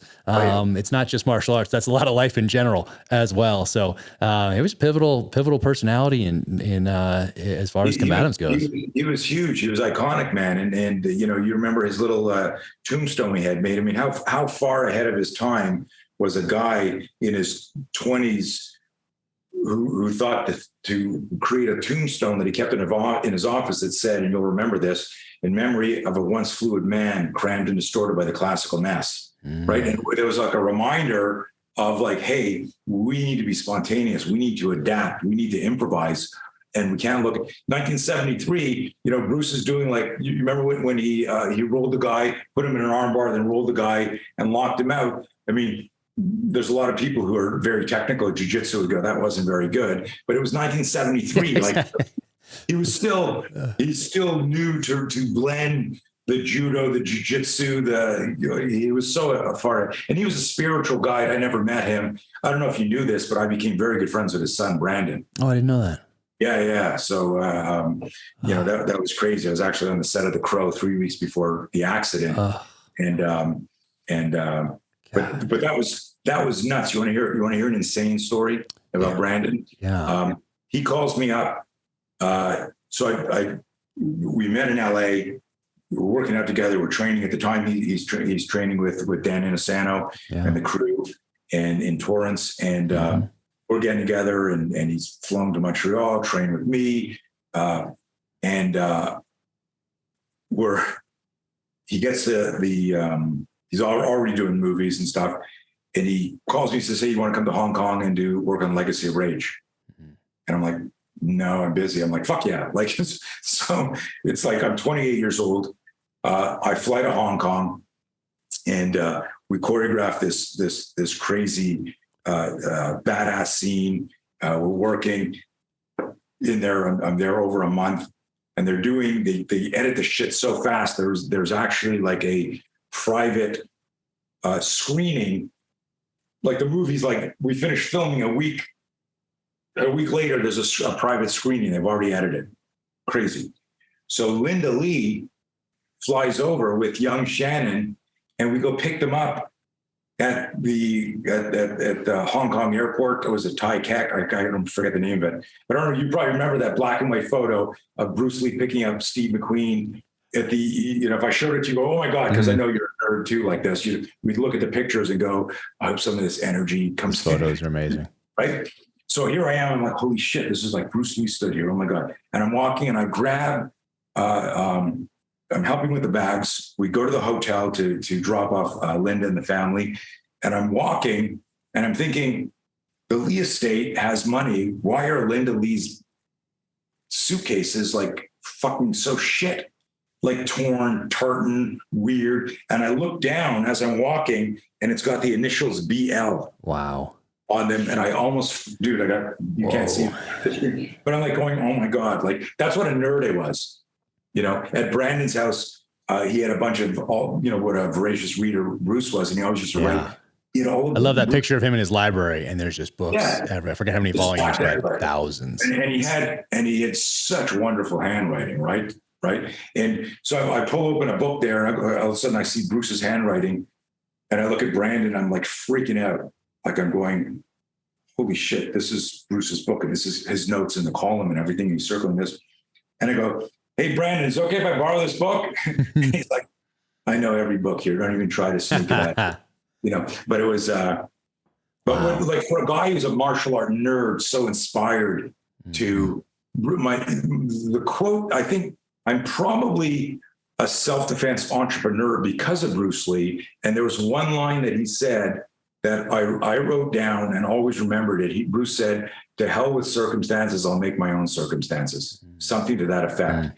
Anytime I had a roadblock, I wanted to quit. Anytime I was like, because listen, a lot of people tried to stop me and the momentum of the company. They just, and I got called a Bruce Lee wannabe, but, and stuff like that. And it was hard. And I would just remember, you got to create your own circumstances, man. It's not going to fall in your lap. Amazing. Yeah, I think Brandon was one of the first people to bring Jeet Kune Do into the movies, early 90s. The whole 80s, I don't know if anybody did a straight blast or anything like that. But was it Rapid Fire? Is that what came out? Maybe 93, maybe 92, right there, right? Anyway, I haven't seen that since then, but it stands out. I remember one fight scene in particular. I'm going to go try to watch it maybe tonight. But I've been meaning to watch it actually for years again, just because I remember those fight scenes really standing out and how special that was. And then, man, we got killed on the set of the Crow. And And just reading about how that happened, you know, I mean, it's, you know, the attention to detail and it's so heartbreaking, you know, because what a future he had. And it's such a, yeah, definitely. You talk about genes and genetics and stuff like that. Like you could literally see Bruce in him in certain faces and mannerisms yeah. People should watch those films and read more about Bruce Lee if all you know about him is maybe what you've seen in one movie or a clip of a movie or something like that. But such an inspirational person. And for people that are wondering what we're talking about on a set of The Crow, and correct me if I'm wrong, revolver. When you do a close-up shot and someone cocks a hammer on a revolver, there are these plastic things that look like bullets at the end, because in a revolver, obviously, you can see. And if you didn't see that there was something in there, it would look like the cylinder is moving and there's nothing in there. So they have these like plastic things that look like bullets in there, so the end part of a cartridge there. And then, okay, cut. And then boom, you take those out. And then you load it with whatever blank is appropriate for the distance between actors, then give it back and go. But only 5 of those came out of the 6 round cylinder. And then they load it with the blanks, but now you have essentially a blank behind a projectile, and that goes. And that's what did it. I think that's what happened. Is that your understanding? Pretty much the squib, the blank blew out. I think what had happened was the pop. So what I had heard was somebody was firing on a blank, and the primer popped a piece off that got stuck, and nobody checked the barrel properly or cleaned it. I don't know. There's so many different things. But when that squib, like you said, is the gunpowder that blew that projectile out at a slow enough distance. A slow enough rate of acceleration because it wasn't like a full round, right. but with enough velocity and impact, it penetrated Brandon's stomach and did too much damage to save him. Ugh. So yeah, it was horrible getting the phone call. Yeah, I bet. So you're doing all this. You have BTS and his Spear at the same time, or how's this all coming together? What does the 90s look like for you? Yeah, so development of High Gear happened in the 80s, but it took 5 years and launched in 1993. In fact, it was your former employers that kickstarted High Gear. It was Naval Special Warfare that actually I went out there with a prototype to the Advanced Combat Training Group in Coronado, showed them the gear. They were about to buy a shitload of Red Band suits, saw the functionality. You could muzzle strike, you could grapple, you could flex tie, and they're like, holy shit. And they canceled that order and ordered our stuff. It took us 18 months to go from prototype to production, which was crazy. They kept rewriting and extending the purchase order because, when you write it, it's like deliver us in 30 days. And I just said, yes, we can, knowing that I don't have the working model. So the 80s were the incubator period. I created the first iteration of Spear in the 80s. Didn't have, and this is also cool for you to hear. Spear wasn't always an acronym. So what I did was when I started to develop this system of startle flinch, I realized that if I put my hands up like this in front of you, if I was like sideways facing, I'm about to fight Bob and I go, shit, and my hands come up here, that sudden movement here forced people to come around and overhand. There was no more straight blast. So I always get this question, what do you do if a guy straight punches? Well, your stance is in the wrong place. If I'm over here, I've unconsciously occupied the center line. And if you want to hit me, you'll naturally, and I explain this behaviorally, like if you're out on a run and you're running through a trail jack, and all of a sudden, and you can think about this because you spend time in the woods, if you're running somewhere and there's like a branch that's fallen a little bit and there's a little leaf in your way, you don't run into the leaf. Your head naturally, you're running and you see it and you just kind of slip it. Or you're coming across, you're walking and you see a spider web or some worm hanging. You don't go and then do a rising block. So when there's suddenly something occupying your center line, if you're in the moment, the throes of passion, you'll naturally curve around it. So it actually seduced sucker punches, which made it easier to penetrate the center line. So it was really set up like that. And we would call it the Spear because I wanted you to impale the attack. The idea was I was in my stance, you'd be like this going, fuck, and you jam, whether it was a tackle or a haymaker. And I was locked and loaded, and it was like wham and slam it. And it was a quarter extremity, really powerful movement. And we called it the spear because it was iconic. A spear penetrates, a spear impales, as the spear uses the extensor chain to thrust into the enemy. So 1993, this is wonderful serendipity. 1993, I'm in Coronado. Is this the armbar the seal story? No, well, it becomes, this is the third day of this. I do my high gear demo. And they asked me, I can tell the armbar the seal story, but the other part of it is the spear wasn't an acronym, but I would always write it in block letters because it had become a staple in the system. We would always practice the spear stance. So it would always be spear, spear. In fact, I'm just looking at this now. I pulled it out. This is from the 80s. Like, this shit is just all stuff. Notes from the 80s. And there's the original spear, spontaneous protection, enabling aggressive retaliation. No way. I don't know if you can see that. Yeah. The original acronym, spontaneous protection, enabling aggressive retaliation, instinctual tactics. Look at all that info on there. Dude, so you got to hear this. I'm off on multiple tangents, but it makes sense. Jump ahead, when I got back in 1993, I got invited to talk at the American Society of Law Enforcement Trainers symposium, and I got 600 trainers in the audience, and I've got, private classes and stuff like this. And there were a lot of people going, "Who's this guy? He's not a cop. What does he know? He's never arrested anybody." And then a couple of people were like, there's some Vietnam vets who had done some serious shit who went, "What you're saying is true, but I've never heard anyone articulate it like this." I had another guy, a very famous cop, who came up to me and he said, "You're teaching in 3 seconds before the fight everyone else teaches." This guy named Bob Willis. I was like, "What? Say that again." He says, "Like everyone teaches how to get over a headlock, how to do a gun disarm. How do you stop a guy here? But there's like 3 seconds before that where you make or break it. It's the mindset, it's the fear management, and it's the controlling of that flinch response and getting back into the fight." So all of a sudden, everyone's talking about this stuff. And I show you this because I'm telling two stories at once. And I just noticed it now because the original acronym was spontaneous protection, enabling aggressive retaliation. When I did the demo for the SEALs, and then I had the armbar story happen the next day, they then contracted with me. And I came back a few months later and I taught them the system. It was then that I said, "Here's the spear." And I showed them the spear. And back then you guys were mostly using MP5s for a lot of stuff. Yeah. And so I'm here like this, doing my stuff, and I'm going, and I'm moving towards guys like this.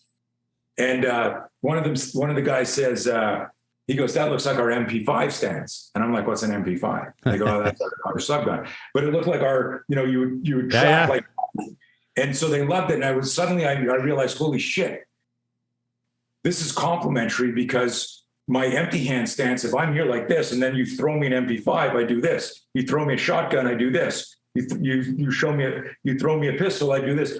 There was a quote I used out of Musashi's Book of Five Rings. Mm-hmm. One of my favorite lines in there was, "Make your everyday stance your fighting stance, make your fighting stance your everyday stance."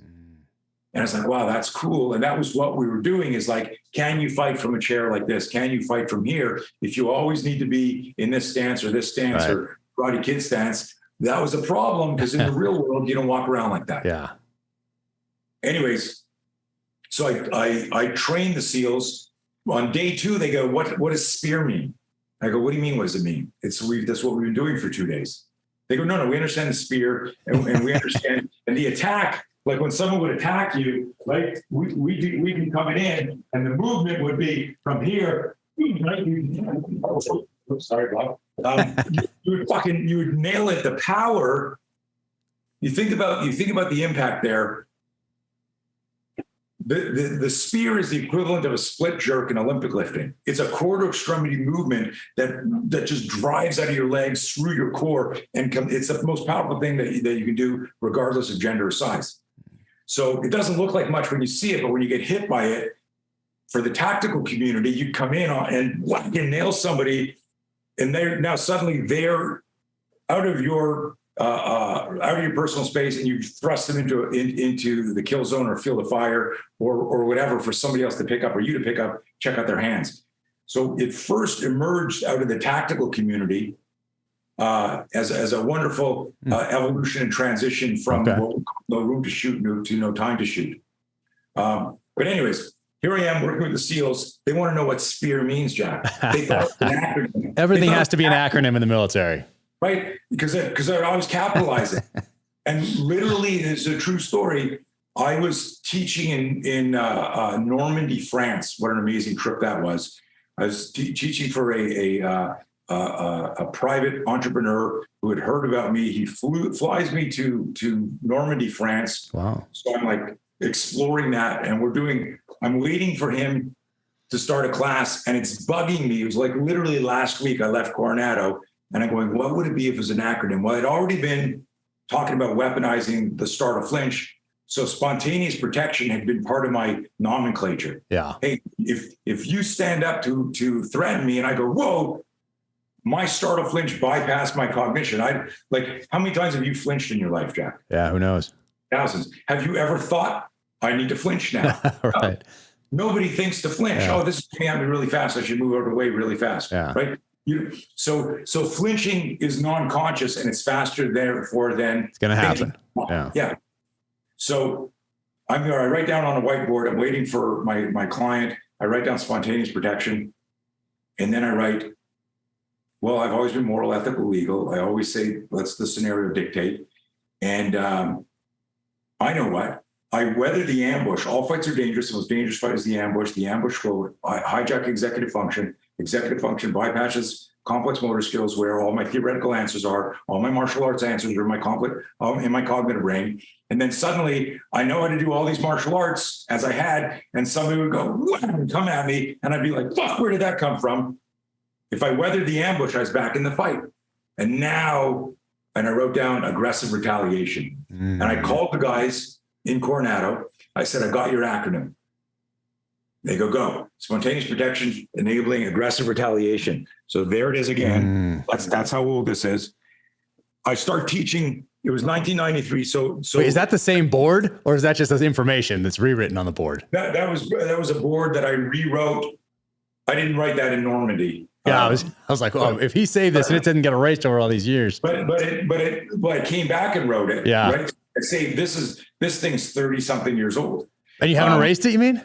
No. This is stuff. So because do you know what the actual acronym is for SPEAR? It's not that. Okay. Spontaneous protection enabling accelerated response. Spontaneous protection enabling accelerated response. Here's the change. I called the guys up in Coronado. They love it. Aggressive retaliation. They love it. Okay, great. Anything aggressive, it's a winner. Yeah. I get back. It's 1993. I start teaching cops because I went to this ASLEC conference, the American Society of Law Enforcement Trainers, and training all these cops. And it's starting to catch on. And they go, what does SPEAR mean? And I go, you're going to love this. Spontaneous protection enabling aggressive retaliation. And every cop I talk to goes, holy shit, we can't use that. I knew where that was going. Right. And so suddenly I get a call from a big police department that wants to adopt the SPEAR. And they go, yeah, we want to train with you. We want to get certified, but we got to change the acronym. We can't call it that. And I'm like, what the fuck? What are you talking about? Yeah, our legal department, we can't have in our use of force manual aggressive retaliation. Right. And I'm like, oh shit. And it took me 24 hours to go, okay, calm down. It was like somebody, meeting me going, yeah, we met your son. He's really cool, but yeah, we're going to change his name. Yeah. Because I was so proud of this. Right. Yeah. I spent 6-7 years developing this at that time. And I changed it to spontaneous protection enabling accelerated response. And it came to me, that's what we're doing. The kinetic energy that's created from the start of flinch. When you flinch, Jack, you inhale. If I said to you, punch me as hard as you can, elbow me as hard as you can, you wouldn't go, and exhale and drop your hands. You'd go, sorry, Tony, I got to do it. And you would like you would inhale and your hands would come up and you go wham, and you lock and load and you drop your hardest shot in. Well, when you get scared and your primal self triggers a startle flinch, guess what you do? You go, you inhale, your lats spread, your traps come up and your hands come up to protect your head, and you're locked and loaded for a finger jab, a palm strike, a forearm, or an elbow. Yeah. Because the bad guy surprised you. We should be in that moment kissing the bad guy, going, "Thank you for locking and loading my close quarter arsenal." Yeah. Oh man. So you're doing all this. You change. You adapt. Once again, adapt to a changing battle space. We're always about adapting. So you do that with the acronym as well. And how long do you work? Do you work on and off with the SEAL teams, and eventually you guys make it out east, or what's that journey? Yeah. So I done stuff. My first stuff was at Little Creek. They loved it, and then but the whole advanced combat training program had really started to, that 1 month course you guys were going through. All combatives got moved to the West Coast. And so whoever I was talking to in the group command, because it got pushed up after a couple of, seminars and demos and presentations, they were like, "This is great, but we can't officially contract you. You got to go to the West Coast and get their attention." So that was 1993. I did stuff for a few years until an exclusive non-compete happened with another training company, which was very frustrating to a lot of you guys, because you would hear about our stuff. We'd meet at different events or whatever, and they go, "Man, we're bringing you into our unit." And I go, "Well, who are you with? What service you with?" They go, "Oh, Navy." And I go, "Well, sorry, you can't train with me unless you self-fund and do it privately." "What are you talking about? That's bullshit." And then they call me up and go, "Holy shit." Yeah, they're so that only lasted, I don't even remember how many years, but a number of years. A long time. Long enough to make an imprint. And I'm still friends with some of the guys from that original 1993. Nice. And probably names, these guys I can say their names because they're, do you remember Mike Jaco? I know the name. Yeah. But I don't think we crossed paths. He was the guy, Mike Ferguson, Shane Ludwig. I know that name. The other guys are still in or doing stuff, so I'm not going to mention their names. That's wild. Yeah, there was that's always been a strange thing. I don't know if it's the military in general or just naval special warfare with combatives. Well, just with combatives in general. We're pretty quick to adapt to other things tactically. I mean, you have to be. The enemy's changing based on your tactics and what they're observing on the battlefield. You can't keep doing anyway. Got to adapt. That's the point. But for some reason with combatives, there was a weird period for probably, I don't know. Man. Let's see. Still is. Yeah. Right. 10 years. I remember it being like all the services all over. Yeah. A lot of it has to do with, but the Army and Marine Corps do they have their own thing now? Don't they have their belts and all that stuff? I mean, that's something. Yeah, Army's got the MACP program, and the Marine Corps got the McMap program, and a lot of them, and it's funny because I've been brought in to consult over the years with every one of them, but a lot of people still see the spear as something you do with your forearm. They don't realize that at the deepest brain-based level, it's understanding the neurobiology of survival.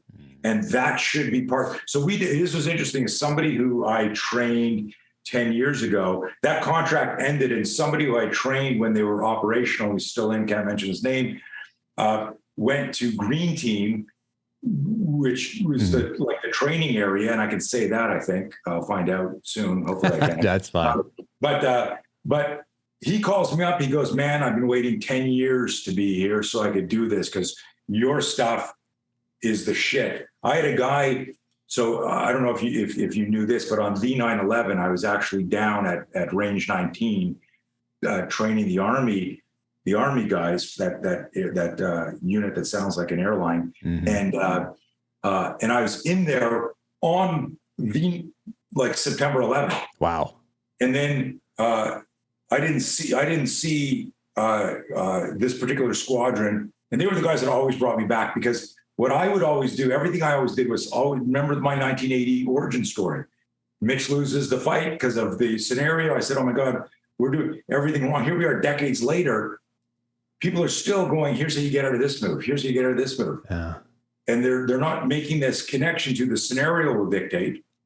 And your self-awareness improves your critical thinking, and situational awareness is intrinsically connected to your self-awareness. That's right.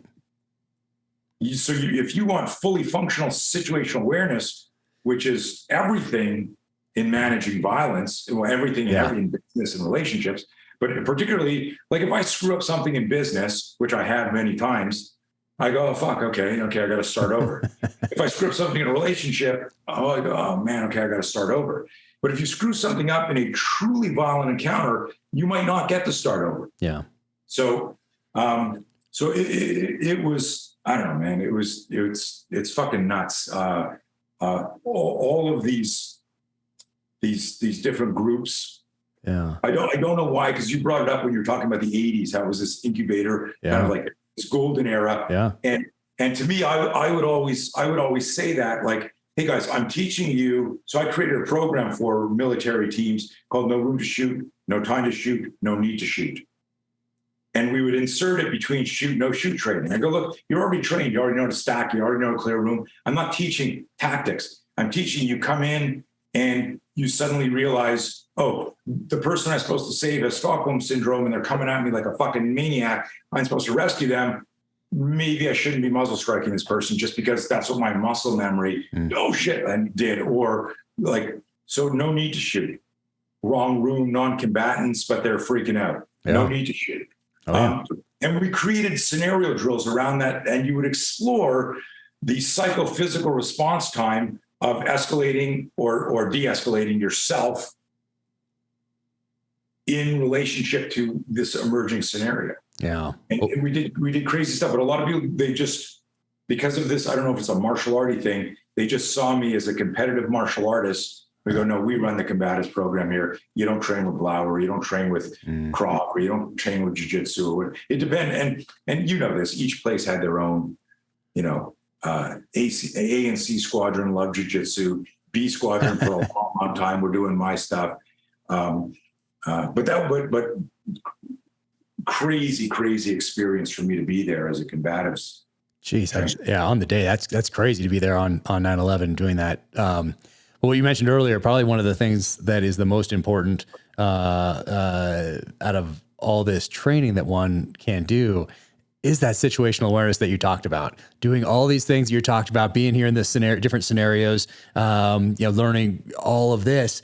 It's that, and it's an overused term, but that lifestyle component to it that makes you pick your head up out of the phone or whatever else you're doing and just be more generally aware of your surroundings, more generally alive, more in tune with that sixth sense, all of those things like that. What you mentioned in the earlier part of what you were just talking about is what I've often thought is of enormous value, whether you're doing jiu-jitsu or you're boxing or you're doing a system or whatever it might be, or you're going to a class and you're doing, okay, I'm going to do a 5-day or a 3-day pistol class, 5-day, 3-day carbine class, whatever it might be. You're learning to manipulate that weapon system and you're getting good at changing your mags and all that sort of thing. But more importantly, you're learning to look around a little bit and you're just becoming more in tune with the world in general. And I think that is probably the greatest value of doing all these things. It brings you back to what the foundational elements of protecting the gift of life that we've had to do from the beginning of time up through today.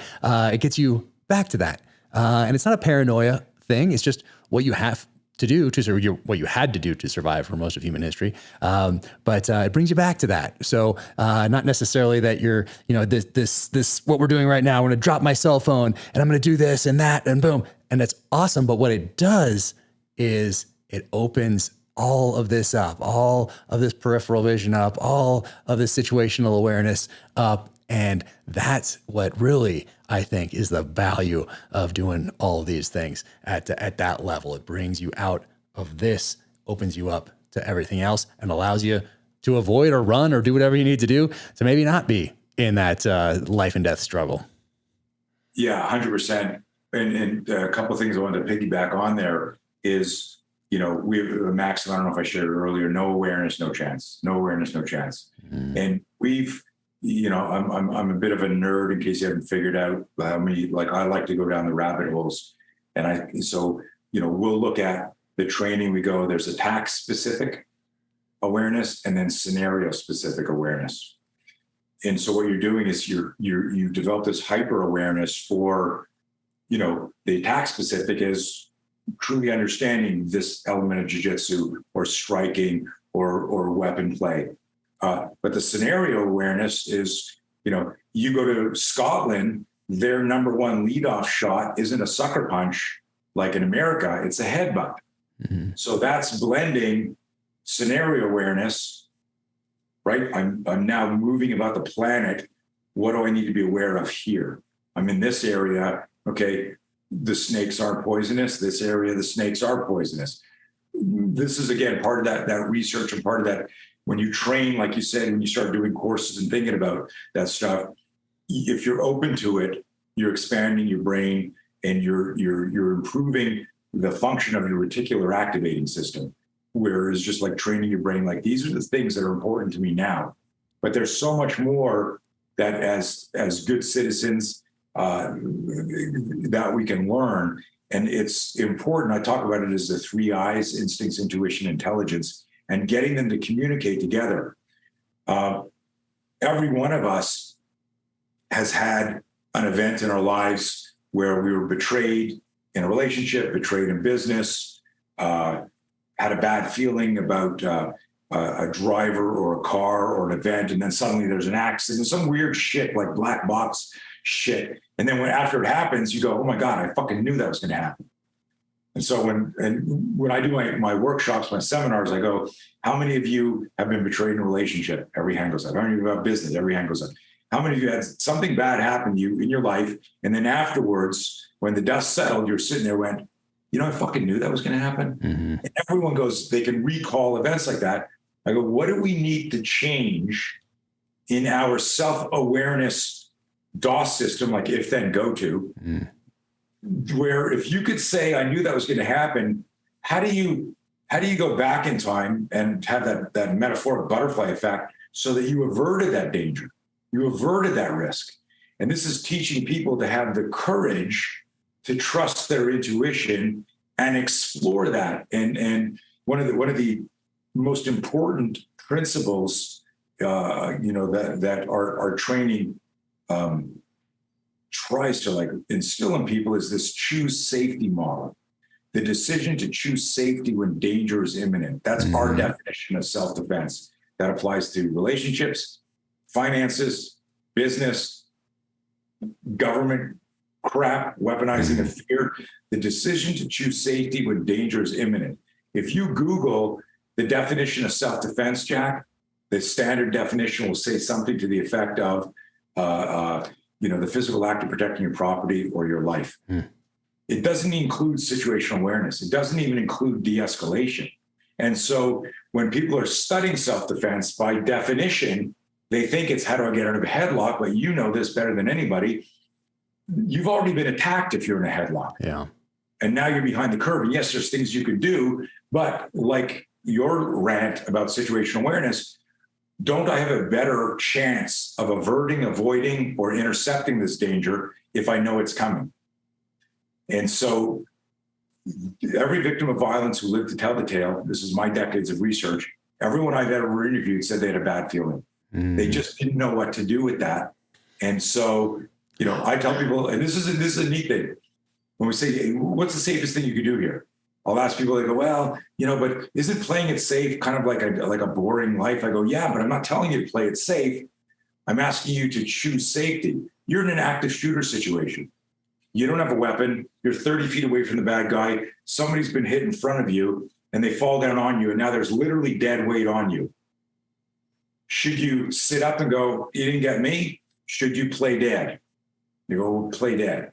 And if he gets close to you and it looks like he's dead checking people, should you fight now that he's close to you? Yes. This is the Socratic conversation of what is the safest thing I could do. There's a time to charge a threat. There's a time to go out the back door and then figure out how to circle around or call in the cavalry. I don't know what it is, but I'm trying to get people to realize this. If you manage your fear, you can manage the fight.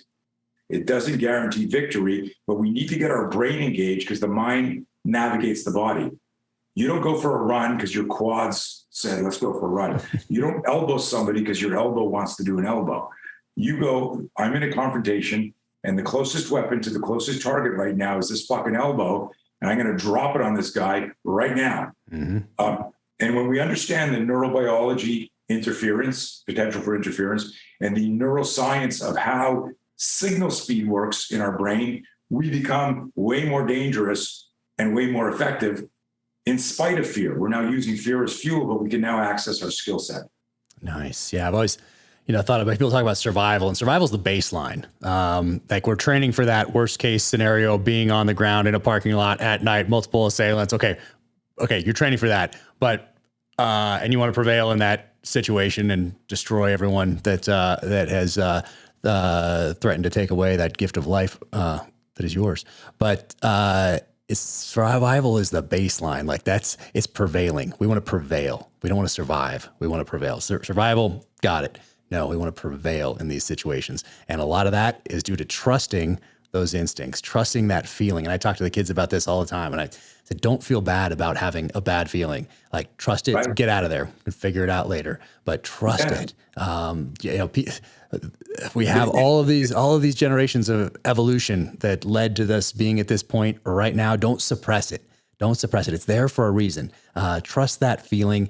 Get out of there. We'll figure it out later. And that's that true safety model. It's the safest thing I do right now. And I ask people this. I want to share this with your listeners because they'll when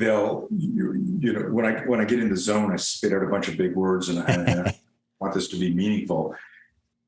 Think of a time that you're driving and you accidentally cut somebody off and they flip out. They got a road rage moment. They drive up on your ass. You're like, dude, fuck, sorry. You're like, it was the blind spot thing. Then they come up beside you and they're flashing you the finger, and then they're doing crazy shit. For a moment, we all get angry. For a moment, we speed up often. For a moment, when they pass us, we speed up a little bit. Maybe am I the only one that does this, or people, like, maybe we're giving them the finger back. You fucking crazy, like it was an accident. We're not choosing safety there. And I use this as a model because, and I'm not exempt from this. I'm a human being. But if I remember the mantra, the goal, the mission, that for me to survive, whether I'm a caveman or it's 2022, it's what is the safest thing I can do right here? And it may be to sharpen a piece of wood into a pointy stick that we'll call a spear and impale the attack because it just killed one of my kids or one of my tribe, this bear, this jaguar, whatever it is. And like, imagine the first guy that tried this going, oh, this stick doesn't break. But imagine the metaphor there is, even with the fear, because I'm sure the first stick broke, like someone was going, it needs to be thicker, right? It's like you don't develop a perfect spear first, the first evolution of it. But it's the idea of there's things we do in life that we need to be, that are going to have a ton of fear with them, but we got to do them anyhow. And we got to do this umbrella thing and share this lingo with your kids, and let me know as a dad to another dad. When I talk to my kids about safety, if I use scary words, it makes them scared. And I don't mean to. I go, look, there's bad guys out there. You got to watch this. No, you can't go to the park by yourself. There's pedophiles that, like, it scares the shit out of them. But saying, listen, if you get a bad feeling about anybody, any place, anything, you need to get out of there as soon as you can. So this is a true safety model. What is the safest thing you do? Where's the safest place you can go? And it gives them this idea of like moving to safety. And if it turns out after, like you said, there's no downside to choosing safety. If it turns out after you misinterpreted some sort of stimulus, you're still safe. But if we walk around with blinders in our head, ignoring it, and this is what, our cognitive bias, our fear of being disruptive or asserting ourselves puts us in more danger in the modern era, because we don't want to be that person. I didn't want to start a confrontation. Well, now you're getting robbed, or now you're getting raped, or now you're getting dragged to a secondary crime scene because you didn't want to act on your instincts and intuition. And it's tough because a lot of society is telling us to do that. It's telling us, don't upset anyone, be polite, quote unquote. that sort of a thing. Don't trust those instincts these days. That's what's being told to us by a lot of different inputs out there. So you have to, these days, really override that and go back to those basics. Go back to that, hey, this just doesn't feel right. Something about this doesn't look right, and act on that and choose safety. I'm going to use those words with my kids tonight, and I will get back to you on it. And I know you've said before, you said, I really want all humans to be safer. Is that the foundational principle that drives you in all of these different things, continuing to adapt? Yeah, that's truly the original vision. And this goes back to like 1980. I was teaching this real estate, one of the biggest real estate guys in Montreal. I was teaching his kids, and he says to me, "Hey, I took martial arts when I was a kid." He says, "You're doing stuff different. Your approach is different. Let me help you grow. I'm going to introduce you to a friend of mine who's like a venture capitalist." And I'm like, "What's venture capitalist?" 1980, not a familiar term. Right. He goes, "Just go to the meeting." So I'm in a meeting, Jack, and the guy goes, "Yeah, Ricky says you got the X factor." I go, "What's the X factor?" He goes, "That's like you just do things differently. You know, what do you want to do?" And without hesitation, I said, "I want to make the world safer." A lot of people don't realize this. I abhor violence, and I've been around guys like you and peers in your circle, and I've had people send me over the years. I'm somewhere, they go, "Hey, do you want to see this? You want to see this?" Like shit you don't see on CNN and Fox. And I've had stuff people sent to me, and I've never ever opened it or watched it. And they trust me to send it, but they think I'm interested in it. And what I think is important and unique, because what I feel like I've been obsessed with since then is understanding how fear afflicts performance, how fear can create doubt and hesitation. And if I don't have the self-awareness to recognize I'm in the fear loop, I'm now procrastinating. And if this is a gunfight or a knife fight, or I'm being chased or something's about happening, that's fucking dangerous. You can procrastinate in a lot of things in life.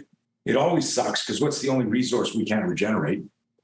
Fucking time. Yeah. So it occurred to me that if I understand fear management, I understand time management.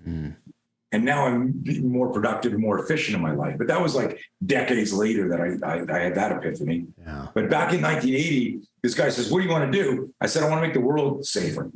And he leans back in his executive chair and puts his arms behind his back, and he goes, "Oh," and he rocks. He goes, "Don't you think that's a little grandiose?" And I'm like thinking, what an idiot this guy is. Why would that be grandiose? That's been my obsession since then. And I tell the story about not looking at stuff. I don't need to watch somebody getting murdered or losing a fight to understand that I don't want that to happen to me or anyone I teach. So, if you ask me, what's one thing people assume about you, but they'd be wrong or don't know about you, it's that I abhor violence. When I see it in the news initially, I get scared and I get angry. And then I look inward and I go, does my training enhance my survivability here? Or what do I need to learn so that I could survive a mostly peaceful protest that went sideways or whatever? And it's a different, it's almost like doing AARs anytime you see something in the news. Oh, absolutely. No, it's important in life in general, but especially here at this base level of the things that we're talking about. And we talked about it here. Those who manage their fear manage the fight. And we talked about that, but specific. When you give like a 2 or 3 sentence description of that, what are you talking about? And then also when you say don't confuse technical with tactical, and how do those things kind of go together? Yeah, dig it. So we created a model called the timeline of violence to help people understand that there's more to self-defense than getting in a lapel grab or slipping a punch or getting out of a choke. That's the physical part. So we have what's called the 3Ds: detect and avoid, and a whole program for situational awareness and getting off the X, left the bang, all that stuff. Then we have a whole de-escalation program, all choice speech, understanding the science and psychology of getting inside somebody's head and calming them down. And we've got the whole defend part. Inside there, we got a block where there's a shift from protective to preemptive. And so we've really analyzed the neurobiology, the neuroscience. And when you have this, it's almost like like you're a shooter, but you've never been to an armorer's course. The gun hasn't been demystified to you yet. I always tell people, you go to an armorer's course, you're a better shooter when you graduate, even though you haven't fired your gun. But now you've taken the gun apart, you've demystified. I understand how this works. Interesting. And so now when I grab it, I believe that I'm more competent and more confident because I understand how this works. Right. So that's how we teach self-defense is, do you understand how your brain works? Do you understand that you could do your 10,000 reps of how to get out of a headlock and you think you're good at it, but what you don't realize is that you did 10,001 reps of letting yourself be put in a headlock so you can practice the escape. And in that magic insight there, you go, holy fuck, I've done 10,000. This is a training gun, a SIRT pistol. And I'm standing here in front of you and I go, okay, Jack, do the disarm. Yeah. Okay, Jack, do the disarm. Okay, Jack, do the disarm. Right. We've done that for 10,000 times and you go ding, ding, ding, and you do the counter and you're like John Wick meets Jackie Chan. What we didn't realize is that we've eliminated dissonance and pre-contact cue development by just starting the attack there over and over. And so we've eliminated D1, D2, detect and avoid, and diffuse and de-escalate. And I had that insight. In fact, I don't know if we have time to do this. I can do it real quick, but that's what actually happened in Coronado at the Advanced Combat Training Group. One of the SEALs pointed a gun at me, a training gun, and said, do you teach gun disarms? And it was 1993. Before the contract, they go, do you teach gun disarms in your system? And I said, yeah, we do. And he goes, would you show one? And I said, sure. And he jams the gun at me, but he jams it and he grabs it and he's holding it, Jack. I could see the grip and the tension in his forearm.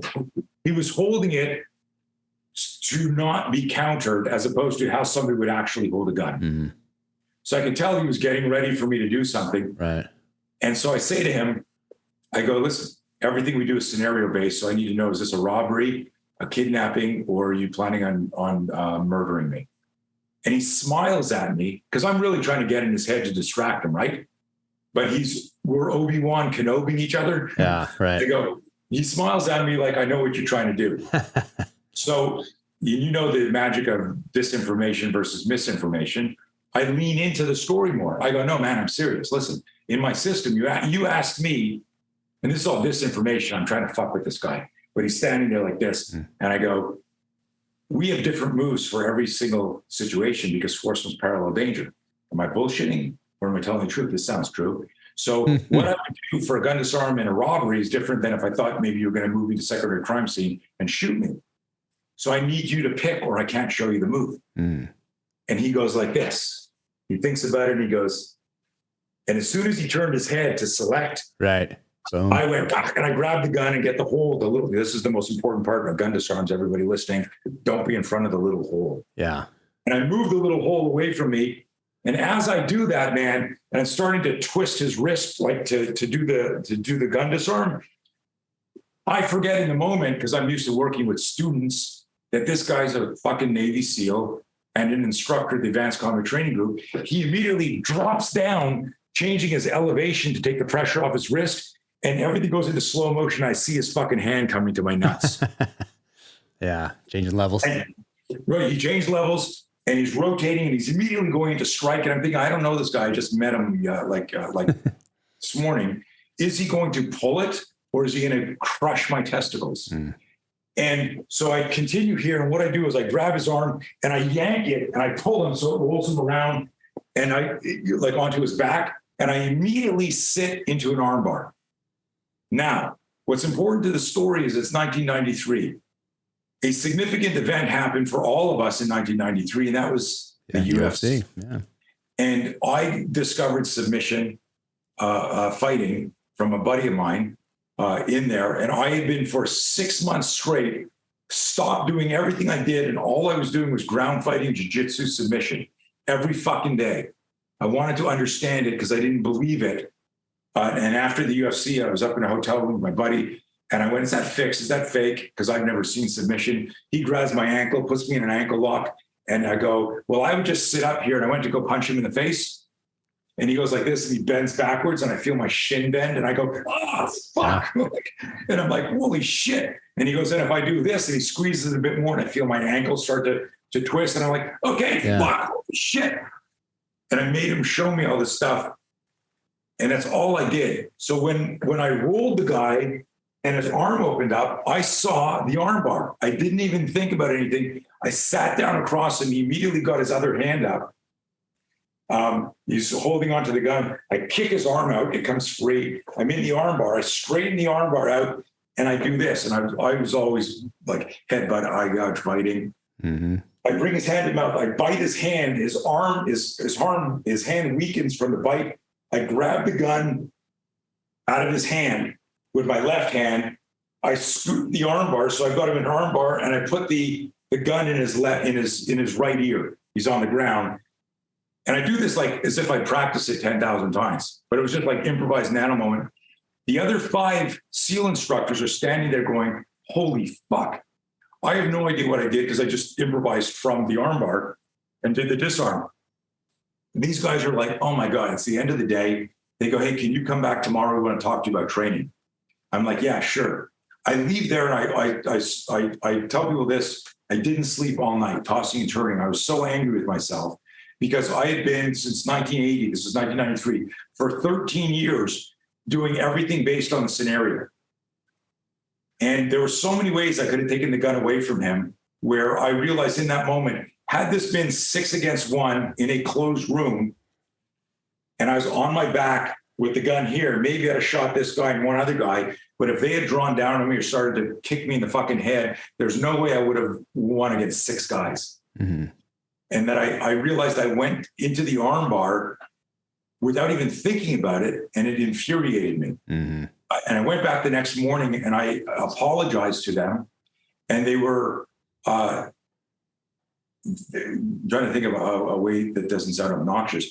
They were blown away that I would actually, because they were so impressed with what they saw, they were impressed that I would take away that moment to tell the truth. Mm-hmm. The integrity of, I shouldn't have done that. When he went down here, I should have stripped the gun out here and drawn down on the 5 of you. I had his gun. I should have done something more tactical, but I fucking went into the armbar because all I've been doing is grappling. Mm. And it was in that insight in the moment that they went, we want to train with you for sure now. Mm. And it was there I realized, and there was one of my most important expressions, be careful what you practice, you might get really good at the wrong thing. Yeah. Be careful what you practice. And what I was talking about was the neuroscience of neural patterns, that if you do something too many times, you create a romantic / dopamine relationship with your favorite move. Mm. And now you're trying to insert that into the scenario where maybe the scenario here was run away, but I was okay to do an armbar. Right. Anyways, off on a tangent because it ties to that those who manage the fear those who manage their fear manage to fight, and don't confuse technical with tactical. Yeah. Because while the fear wasn't an issue there, I went technical instead of tactical. Got it. Right. Yeah. No, that's good. I like that one. I like that. And you also say violence doesn't care what martial art you study. Yeah, that was controversial when I first released that. Because everyone wants to believe. Like if I say to a Taekwondo guy, you just took out some money at a bank, you're walking to the ATM, and a guy walks out of the shadows, and he doesn't have a weapon produced, but it's strong arm. He goes, "Give me your fucking wallet. You're a Taekwondo guy. What are you going to do?" Jump spinning hook kick. Well, but no, just kidding. But the Taekwondo guy is going to give you an answer from a Taekwondo menu, right? If you're a jiu-jitsu guy and I go, same scenario, you're the jiu-jitsu guy is not going to go jump back kick. He's going to go, I'm going to take the guy down and choke him out. If I say to the boxer, what do you do? A guy walks up, he goes, give me your fucking money, man. The boxer's going to be thinking liver shot, gut shot, uppercut, whatever. But the boxer's not going to go, am I going to double leg the guy?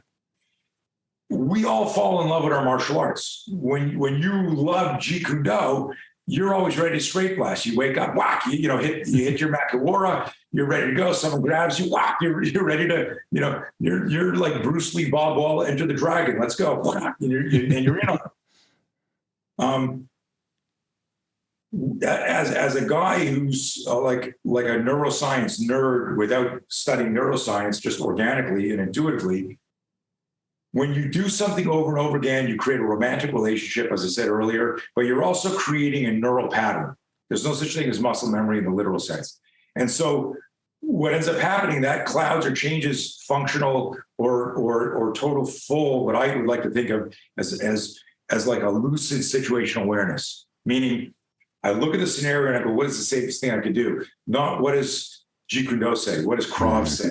What does gunfighting say? And if you look at any incident in the real world and you look at the gun forms, when something happens, that's why I carry. That's why I carry. Play stupid games, win stupid prizes. If you look at the knife form, that's why I carry knives. This is what I'd have done. You look at the jiu-jitsu form, this is what I would have done. You look at the, and they're again silos, and it's not really cross training. And even if you cross train, you can also like if you let's say you learn like 3-gun, you go, look at this. I used to just be pistol, but now I got a shotgun. I got AR. Oh, now I got a bow and arrow, and now I got a crossbow, and now I throw knives. If you're only doing your 10,000 reps like this, and you're not thinking, well, what's the scenario?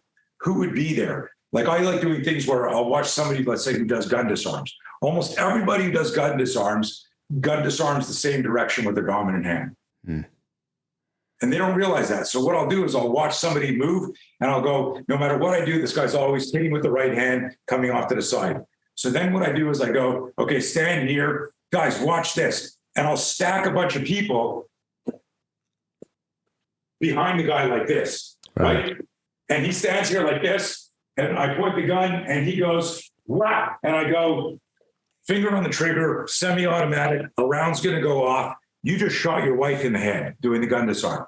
You just shot your partner in the head doing the gun disarm. You just shot a school bus full of kids because you didn't have any situational awareness that says, I need to redirect the gun the opposite direction. I need to go down with the gun because of where that round's going to go. So those are like everything that we add.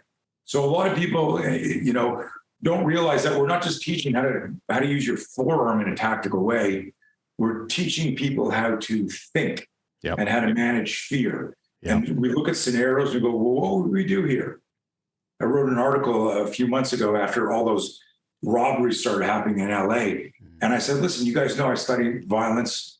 And what you're talking about for people listening is when people were getting followed home, essentially maybe cased a little bit ahead of time, but at least followed home. Yeah. And also just like sitting at a cafe, like in Beverly Hills, and 3 guys walk up with guns, they take their watches, take their purses. And it's like broad daylight. You've never seen this stuff ever before, right? And I wrote an article where I said, I know what I could do. I just don't know what I would do. Because the cavalier combatives expert goes, oh, I would do this and I would do this. And that's the danger that I'm trying to instill in the modern mind, going like, just because you can do it doesn't mean you should do it. Yeah.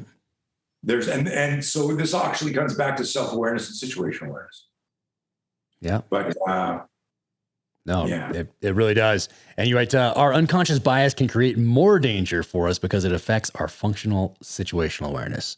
That's that plays right in there. And then it's not about your martial art. It's about our brains, how we learn, how our neuromuscular communication works. So all of this really, it's a foundation, essentially, I think, that you're building with people. It's how to think. That's what, and we're not taught to think. And also, when we talk about thinking, now we're not really taught how to think anymore.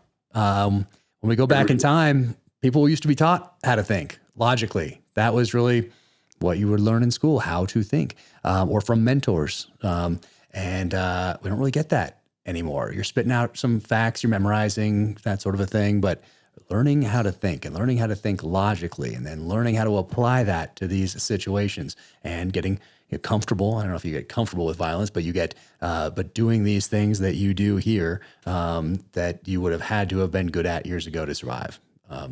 It's just kind of like basics, We need to. That's that 3 I's: instincts, intuition, intelligence. And if you blend them all, you're probably going to navigate the day effectively. There it is.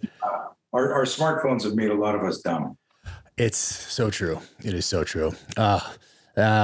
And I don't know how comfortable you are talking about, I want to talk about family and someone like you, me, kids, spouse, that sort of a thing, when we talk to them about these sorts of topics or things we want them to be aware of, especially maybe for people in the public eye, maybe if you're a target, if you're a family member of someone who's a target or a possible target. What do you talk to them about? And then I don't know how comfortable you are sharing personal experience with you guys on the East Coast, but yeah, if you're comfortable talking about that, or any lessons you learned from it, did it change anything for you in your training, or how you interacted with your family, or how you taught families, that sort of a thing? Yeah. So, it's funny because this is all consuming, right? This isn't like my job. And then I come home and, if I get an idea for a drill in the middle of dinner, I'm horrible like that. I'm like, oh my God, guys, keep eating and I'll run to my just so, like if the inspiration hits me, and it's not great because I do have some guilt, things that I didn't do as a parent or as a dad because I was consumed, but it wasn't like I was trying to make a buck. It was never about the money. I really felt like I'm trying to make the world safer. And so when you're that obsessed with something, I used to refer to myself as very passionate, but I realized that I'm obsessed with it. I really abhor violence. And if suddenly, if tomorrow there was like no more crime, no more bad guys, I'd be out of a job. I'd be good with that, honest to God. And I believe that I'm resilient enough and motivated enough that I'd figure out a way to pivot and still provide for my family. If you know me, I'm sincere when I say that. So I've had trouble training my family because they don't want to train because it's all they've ever heard. My kids grew up at seminars, like in strollers, 9 months old, listening to me talking about fear, and they'd be on the side with a nanny or my girlfriend at the time, or then my wife, listening to the seminars. And then they would hear, oh, you're Tony's son. Oh, you're Tony. And so they never really got into it, but I would make them do training because I go, look, you need to understand this. And so they're not as trained as I'd like to be, but they trust. I'm going to tell you two stories. Now, I say all that out of a little guilt and defensiveness, but honesty and transparency with you. But let me tell you two stories. My daughter comes home from SeaWorld, where she was there with her sister and a couple of friends, and she says, this creep was following us. And I'm like, what creep? What do you mean? Yeah, we were walking, back, we're done, and I noticed that this guy was following us. So I told everyone, hey, let's go to the girls' bathroom and not lead him to our car so he couldn't see our license or what type of car we were driving. And she's explaining this. She said on the way to the bathroom, he was still following us. So I said, hey, let's pretend to take a selfie. And I had them stop and pose for a selfie. And I took a picture of him just in case something happened. We'd have a picture of him. And then we went in the bathroom. We stayed there for 15 minutes. And then we came out and he was gone. And I was like, holy shit. Like, that was amazing. And she's like, 17 years old and intuited that, like, that was like D1, D2, like self-awareness and situational awareness, internal de-escalation, stay calm, do these plans, communicate. And I was like blown away with it, how they came up with that. It wasn't, so when I realized everything they heard and everything they learned had seeped in through osmosis, that they were able to do things like that. Yeah. Another lesson I love sharing. I went to dinner tacos with my wife and my daughter, and to help with the environment, we took 3 cars there. That's a joke, but we're coming from different places. 3 cars. It's dusk. We come out of there. I get in my car. I start it. My wife's in her car. My daughter's in her car. I look over and I can see the light, the glow of their. They're both looking at their phones. I stop my car. I sneak out. My wife sees me, and I go, shh. And I walk over to my daughter's car, and I walk like this. I come over to her car, and do you guys release video or just audio? Video. Okay. Yeah. So I walk over to her car, and I'm like, and I hammer fist her window, right? And and she's on her phone, and she's like, she looks up and she goes, "The fuck," and she flinches. And I go, "Roll down your window right now. Roll down your window." Electric button, modern car. She rolls down the window. And as she's rolling it down 6 inches, I go, "Roll down your window, roll down your window." As she rolls it down, I go, I stick my hands in the car and I grab her throat. And she flinches back. And I go, "Roll up your window, roll up your window." And she reaches and she rolls it up and it starts to close on my elbows. And I pull my arms out and I go, "Are you fucking crazy? You almost broke my elbow." And she goes, "What the fuck are you doing? You're scaring the shit out of me." And I look at her, I go, "Why are you in a dark parking lot on your cell phone?" And she goes, "What?" I go, "You're sitting in a parking lot with your cell phone. Do you know how many attacks happen in transitional spaces like this?" She goes, "I'm plugging in the GPS to go to my friend's house." I go, "Do that in the restaurant and park with your back in, not so you have to back out. And did you check your car?" I go, "What would you do if this had happened? And now your window's closed and you got a guy stuck on your car trying to grab you. What would you do?" She goes, "What?" She goes, "Dad, you're freaking me out." I said, "Start your car and drive into another car on your way to a hospital or police department. Siri, drive me to a police station. Tell the guy in loud, assertive voice, 'Hang on, I'm driving you to a hospital.' As you drive into another car, don't worry about the insurance, fucking scrape him against the car. Trust me, he's letting go." She goes, "Dad, you're freaking me out." I go, "Are you ever going to get into your car in this fashion again?" She goes, "No." And I ask people, how many reps do you think I had to do with my daughter for that lesson to hit home? Mm-hmm. You know? Yeah. So I've tried really interesting, creative ways like that. We had the event you're alluding to, a home invasion in 2010. 3 guys, guns in my house. I had just left the house. They waited for me to leave. They turned around, went back in, rang the doorbell. I'm not going to get into all the details because it's kind of a long story. But what was amazing, again, if a home invasion can be amazing, is my son, who was upstairs, heard the dogs bark, and they were like purse dogs, like these two little fucking yapping dogs. Yeah. They rang the doorbell. They're barking. My wife moves them out of the way. She looks up. There's a gun in her face. They walk in. They start yelling, "Where are the kids? Where are the kids?" My son hears this, knows something's wrong. He calls 911 right away. Cops are there, like literally in 2 minutes. We lived in kind of a nice neighborhood, and this shit doesn't happen there, or didn't happen there. My other daughter, who was in the, it was around dinner time on a Friday night, I think, picks up what's happening, grabs her younger sister and runs upstairs, and they hide in a closet. The guy pointing the gun at my wife says, "Where's the kids?" She goes, "I think they're in the garage," thinking, okay, there's one guy by the front door. If the garage door is open, that's going to be a big escape area. She opens the garage door, knowing they're not there. "Kids, are you in here?" And on the door panel is the button for the door. She opens the door. "Kids, kids, kids." He's standing here. And she goes, "They're not there," and waits till he starts to turn and hits the button to open the garage door, thinking this could be an escape route. If they double lock the front door, they won't know about that. Like, everyone's fucking started moving, and we never did rehearsals like this. Anyways, the cops come in like 2 minutes. I'm not home. They hear the sirens and they bolt, and they're all caught, within a few days. Crazy. And this will say for another, either over a drink the next time I see you, or another podcast, because it's a crazy story how the last guy was caught, literally caught by a U.S. Marshal that we taught, and he dropped the guy with the spear, like off of, and they found a Desert Eagle on him. He was with his gang. It was just fucking insane, all the stuff, Jack. But I say it was the best home invasion you could be in because nobody was injured. Emotional, psychological scarring, of course.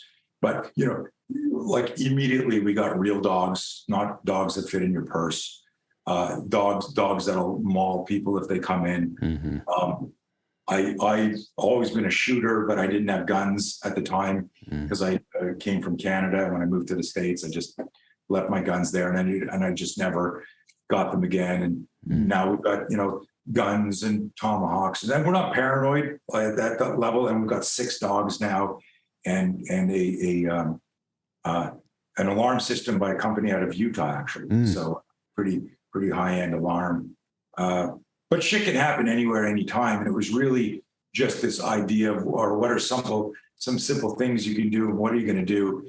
And the idea, like my wife will say, if you talk to her, she goes like, unless you had your gun in your hand when you open the door, you like we said before, if she had been carrying or had her gun in her purse or in the kitchen, you open the door, the ploy to get in worked enough. They rang the doorbell. We get, kids all the time ringing the doorbell. These guys were 17, 18 years old. There was a high school nearby. Every week someone came by asking for a donation.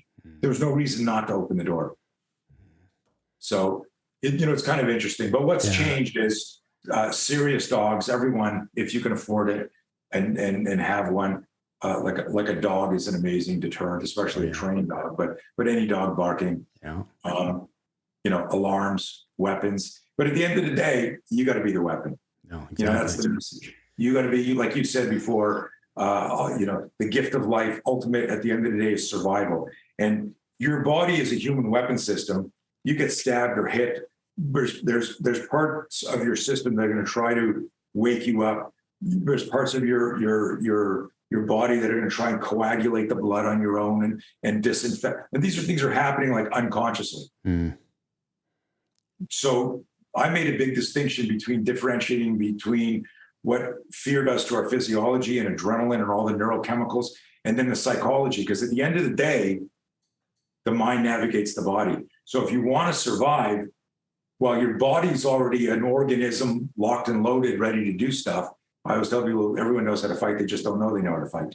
There's a natural way to do this. And can you augment it by doing Jeet Kune Do and Jiu-Jitsu and Krav and finding good instruction? Fuck yeah. You can kill somebody with a teaspoon. It's easier with a knife, right? So, so there's ways to sharpen your skill set, but it all starts to here. You know this, you've seen it probably, and you know it. There are people who are trained exactly the same, but they hesitate when the imminent becomes immediate. Yeah. And the only thing that changes there is mindset. Oh yeah. The physicality, the skill set, all the trainings have been done on game day. The only thing that changes is your ability to manage your fear. Yeah. That mind will always be the most powerful weapon.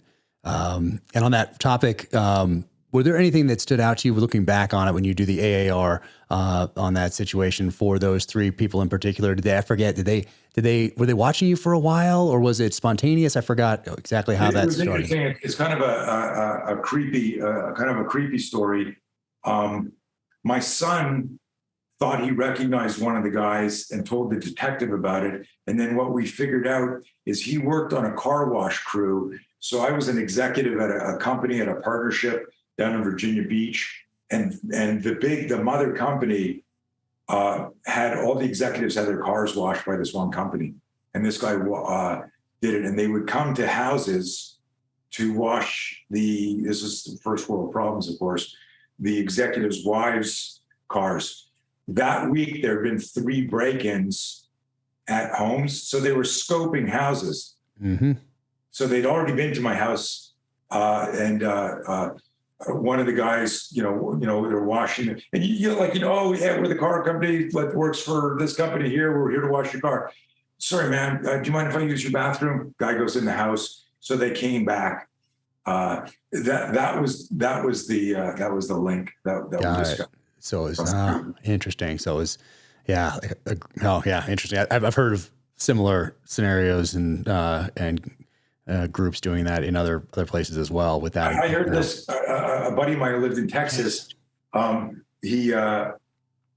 His travel agent was like, this is the guy who actually invented. Remember Nike Air Max? Yeah. This is the guy who, like multimillionaire, invented the foam and sold it to Nike. Wow. So if you're that wealthy, are you doing stuff yourself on Orbitz and hotels.com, or do you have a travel agent? He had a travel agent. Inside the travel agent, they had a scam going with one of the guys. They book holidays for wealthy people, then tell their buddies and go break into their house because they knew they were gone for this week or these 2 weeks. Yeah. Actually, there's so many fucking scams out there. I don't even know who to trust anymore. I know, it's crazy. It's crazy. Oh man. But I know, so you have a call coming up. I'd love to have you out here at some point. And I saw you have Bob the Bully back there, 2 of them. I got to get one. We left ours in San Diego when we moved out here, but I think I pushed not working out, not eating right, not sleeping about as far as I possibly can. So anyway, I'm getting back after it, and get a couple Bobs are going to be out here soon. I'm building a little rack out here, a little Rocky IV style. Going to get back on the mitts, and I guess it's about time. It's about time to start doing that. But it'll be awesome next time that you're passing through, going to see Mike Glover, going to see the Black Rifle guys, coming to maybe say hi. We can grill some steaks. We can do a little podcast. We can do a little training out here. But we talked a lot about military and law enforcement. In the couple minutes here that we have left, what are these programs that you have for everyday citizens? Do you have, is it virtual stuff, in-person stuff? Do people have to come to you? Do you go to them? Do you have trainers out there? What's the business looking like these days as far as people that want to connect with you and want to learn and want to train? Yeah, appreciate the question. All of the above, actually. So I do a lot of business talks. There's such an important link between fear management and performance everywhere. So my research that started off on managing fears turned into a separate vertical in the company called No Fear, again, spelled K-N-O-W. So we do that, and we do that online, Zoom, virtual, and I travel. I've got trainers all over the world, affiliates all over the world. Our core competency is training trainers in a different way to look at managing violence. So like everyone who's part of our affiliate team is Krav, Jiu-Jitsu, Jeet Kune Do, everyone. And now what they're doing is they're learning how to use high gear, do scenarios, talk about the fear management, and create what we call the 3 R's, realistic, relevant, rigorous scenarios to make their students safer. So we're just trying to, again, create more unity with the good guys. I always make a joke, don't hate me, hate the bad guy. The bad guy is the predator on the street. As we need to be unified as martial artists and realize, just like if I was a knife guy, I'd realize I can't solve every problem with a knife. I should study with some gun guys and learn here. And now I got to study. Oh, wait a minute, this is close quarter. I need to learn a little bit about rifle if I change my range. So our core business is training trainers in law enforcement, in combatives, in military, and martial artists. But we have programs for the general public. A program, one of my favorite courses called Be Your Own Bodyguard. It's a 1-day course. This sounds crazy to martial artists, who've been training for decades going, what's this bullshit, learning how to learn self-defense in a day? Unconsciously, every martial artist who hears that goes, this must be bullshit. What they're actually thinking is, Tony's saying you could learn martial arts in a day. I'm saying you could learn self-defense in a day. If you learn what bad guys want and what they don't want, you learn the timeline of violence, D1, D2, D3, you can augment and enhance your survivability by spending most of the time in avoidance de-escalation. And if push comes to shove, weaponizing the startle flinch, and we've got like so many success stories from this.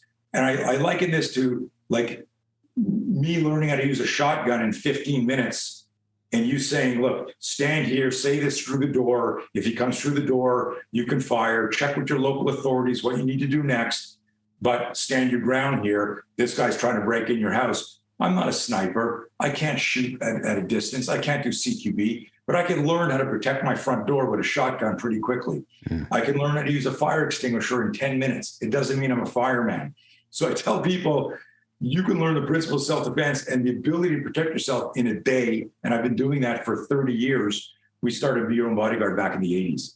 So that's the one, the general public. And I've got a team that does stuff, whether we do stuff for mental health, for hospitals, for taxis, for whatever. And we go in there and we do this course. And we tell people, like, if you do a 1-day course and you go, man, I just don't feel like I got enough power. Then I go, hey, go to a kickboxing gym, learn how to strike.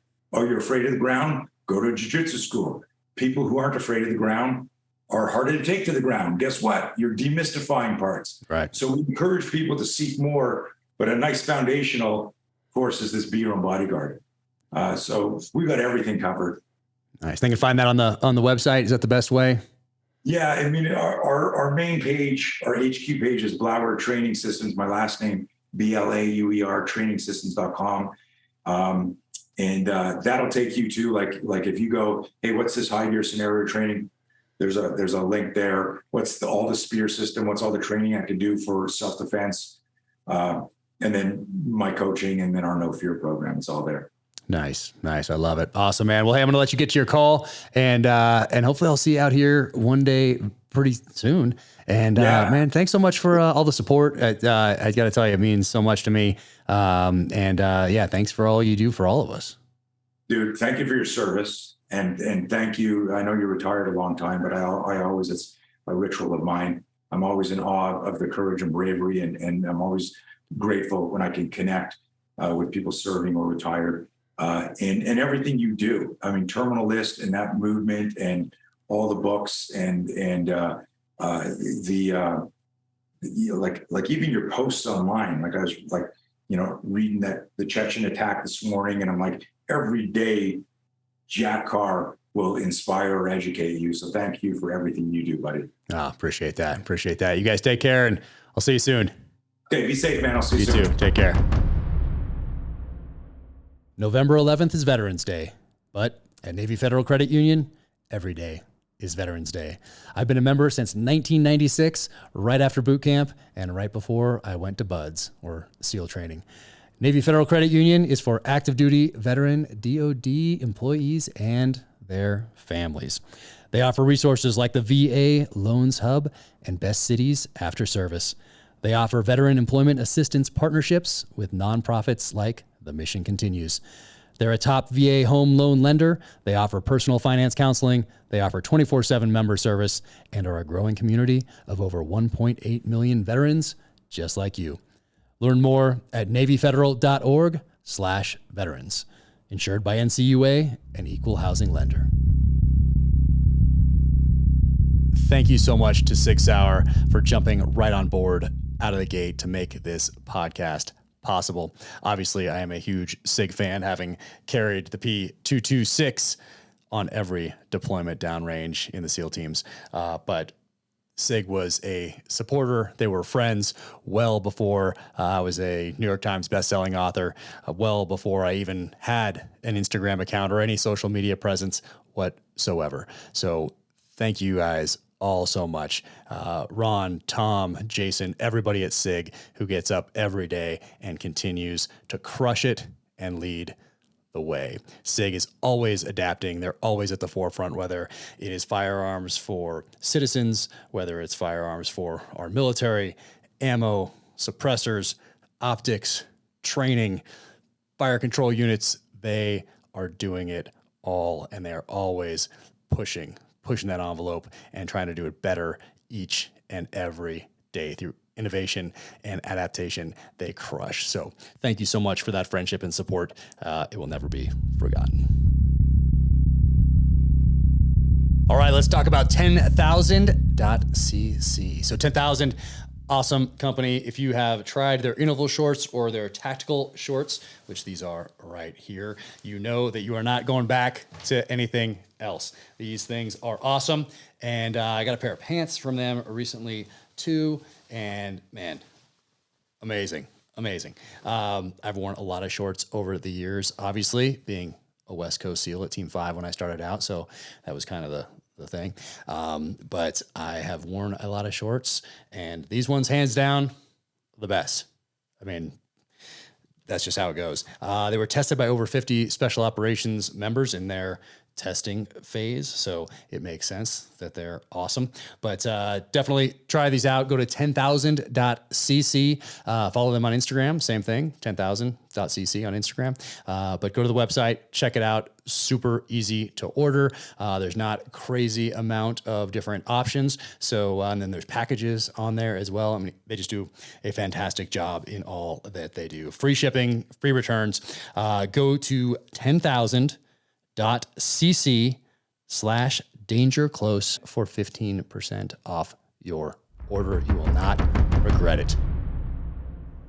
Welcome to the gear highlight portion of the Danger Close podcast. First off, 30 seconds out. That's the shirt that I'm wearing right here. Veteran owned and operated, former SEAL. You can go and check them out. 30secondsout.com. All sorts of great stickers, t-shirts, and some great sayings on there. No one is coming.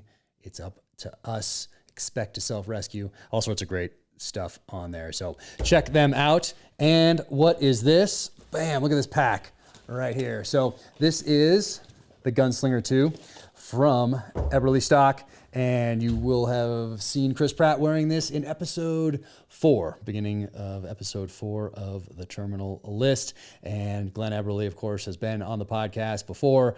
Awesome guy, Olympian, veteran, pilot, and started Eberlestock Company. So this is the Gunslinger 2 right here. Fits your rifle up here. You can check out episode 4 of the Terminal List for a little more on that. But bam, right there. Love their stuff. And Glenn's just an awesome dude as well. All right, this helmet. What's this helmet doing here?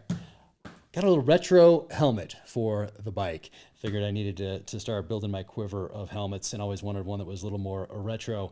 And these guys are, I'm going to spell it out, Equilibrialist, I think it's called. EQUILIBRIALIST.com. They have a bunch of retro helmets on their site, and this one's pretty sick. So, bam, cool. Thank you guys. And what else? Look at this. Stephen Pressfield, author of Gates of Fire, Legend of Bagger Vance, Afghan Campaign. If you followed my reading lists on the blog of my website at officialjackcarr.com, you'll know that I talk about Stephen Pressfield quite a bit. He has been on the podcast a few times, and he has a series of books on creativity. Started with The War of Art, there's Turning Pro, there's Do the Work, The Authentic Swing, and this is his latest, Put Your Ass Where Your Heart Wants to Be. And he even has a chapter on me in here, and he didn't tell me that he was going to do that. So I was reading this when it arrived and got to it and was pleasantly surprised. It was pretty cool to read it. So Stephen, thank you so much. Sincerely appreciate it. Anybody in the creative space or interested in leadership, anything like that, should check out all of Stephen Pressfield's books on creativity, and you can read them fairly quickly as well. As you can tell, they're not that thick, so definitely get them. Well worth it. And if you haven't read Gates of Fire, I think you're probably the only one left, so be sure and check that out as well. All right, so this right here, this print, amazing. This comes from Nick Palomasano, and he is with Diesel Jack Media, founder, and directed Send Me. And this print right here is from Afghanistan a year ago, August. And he wrote me this amazing letter, but I'm just going to read one little part of it right here that talks about this painting from Invader Girl. And you can follow her. I think it's _Invader Girl _ on Instagram, and it's InvaderGirlArt.com. But amazing artist right here. And he commissioned Invader Girl to do 25 of these. This is number 13 of 20. But in here, he writes, the painting was inspired by a moment when I was halfway through loading a plane and I looked up and saw 2 of our team members getting geared up to go outside the wire. In the background was one of our C-17s. It was a powerful moment in time, and I believe the artist crushed it.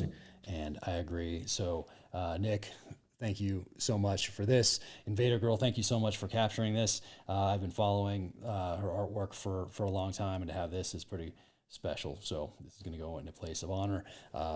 Thank you. And speaking of Send Me, right over here, Send Me. It's available right now on Amazon, or you can go to sendmemovie.com. I'm an executive producer on it. These guys did all the work. If there are any proceeds, all those proceeds go to the Save Our Allies mission. So you can check it out. Go to Amazon Prime.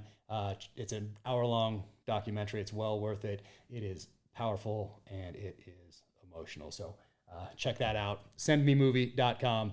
Go to Amazon Prime. Check it out. All right. I think that's it. Till the next time, take care out there.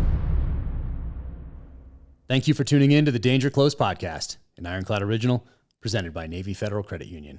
To find out more about Tony Blauer, go to his website, blauertrainingsystems.com, and that is BLAUER You can link to everything he has going on from there and to his social channels.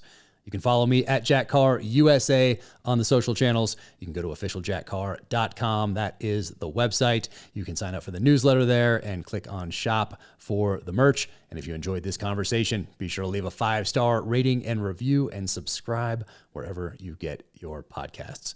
Until the next time, take care out there. Stay safe, be strong, keep fighting.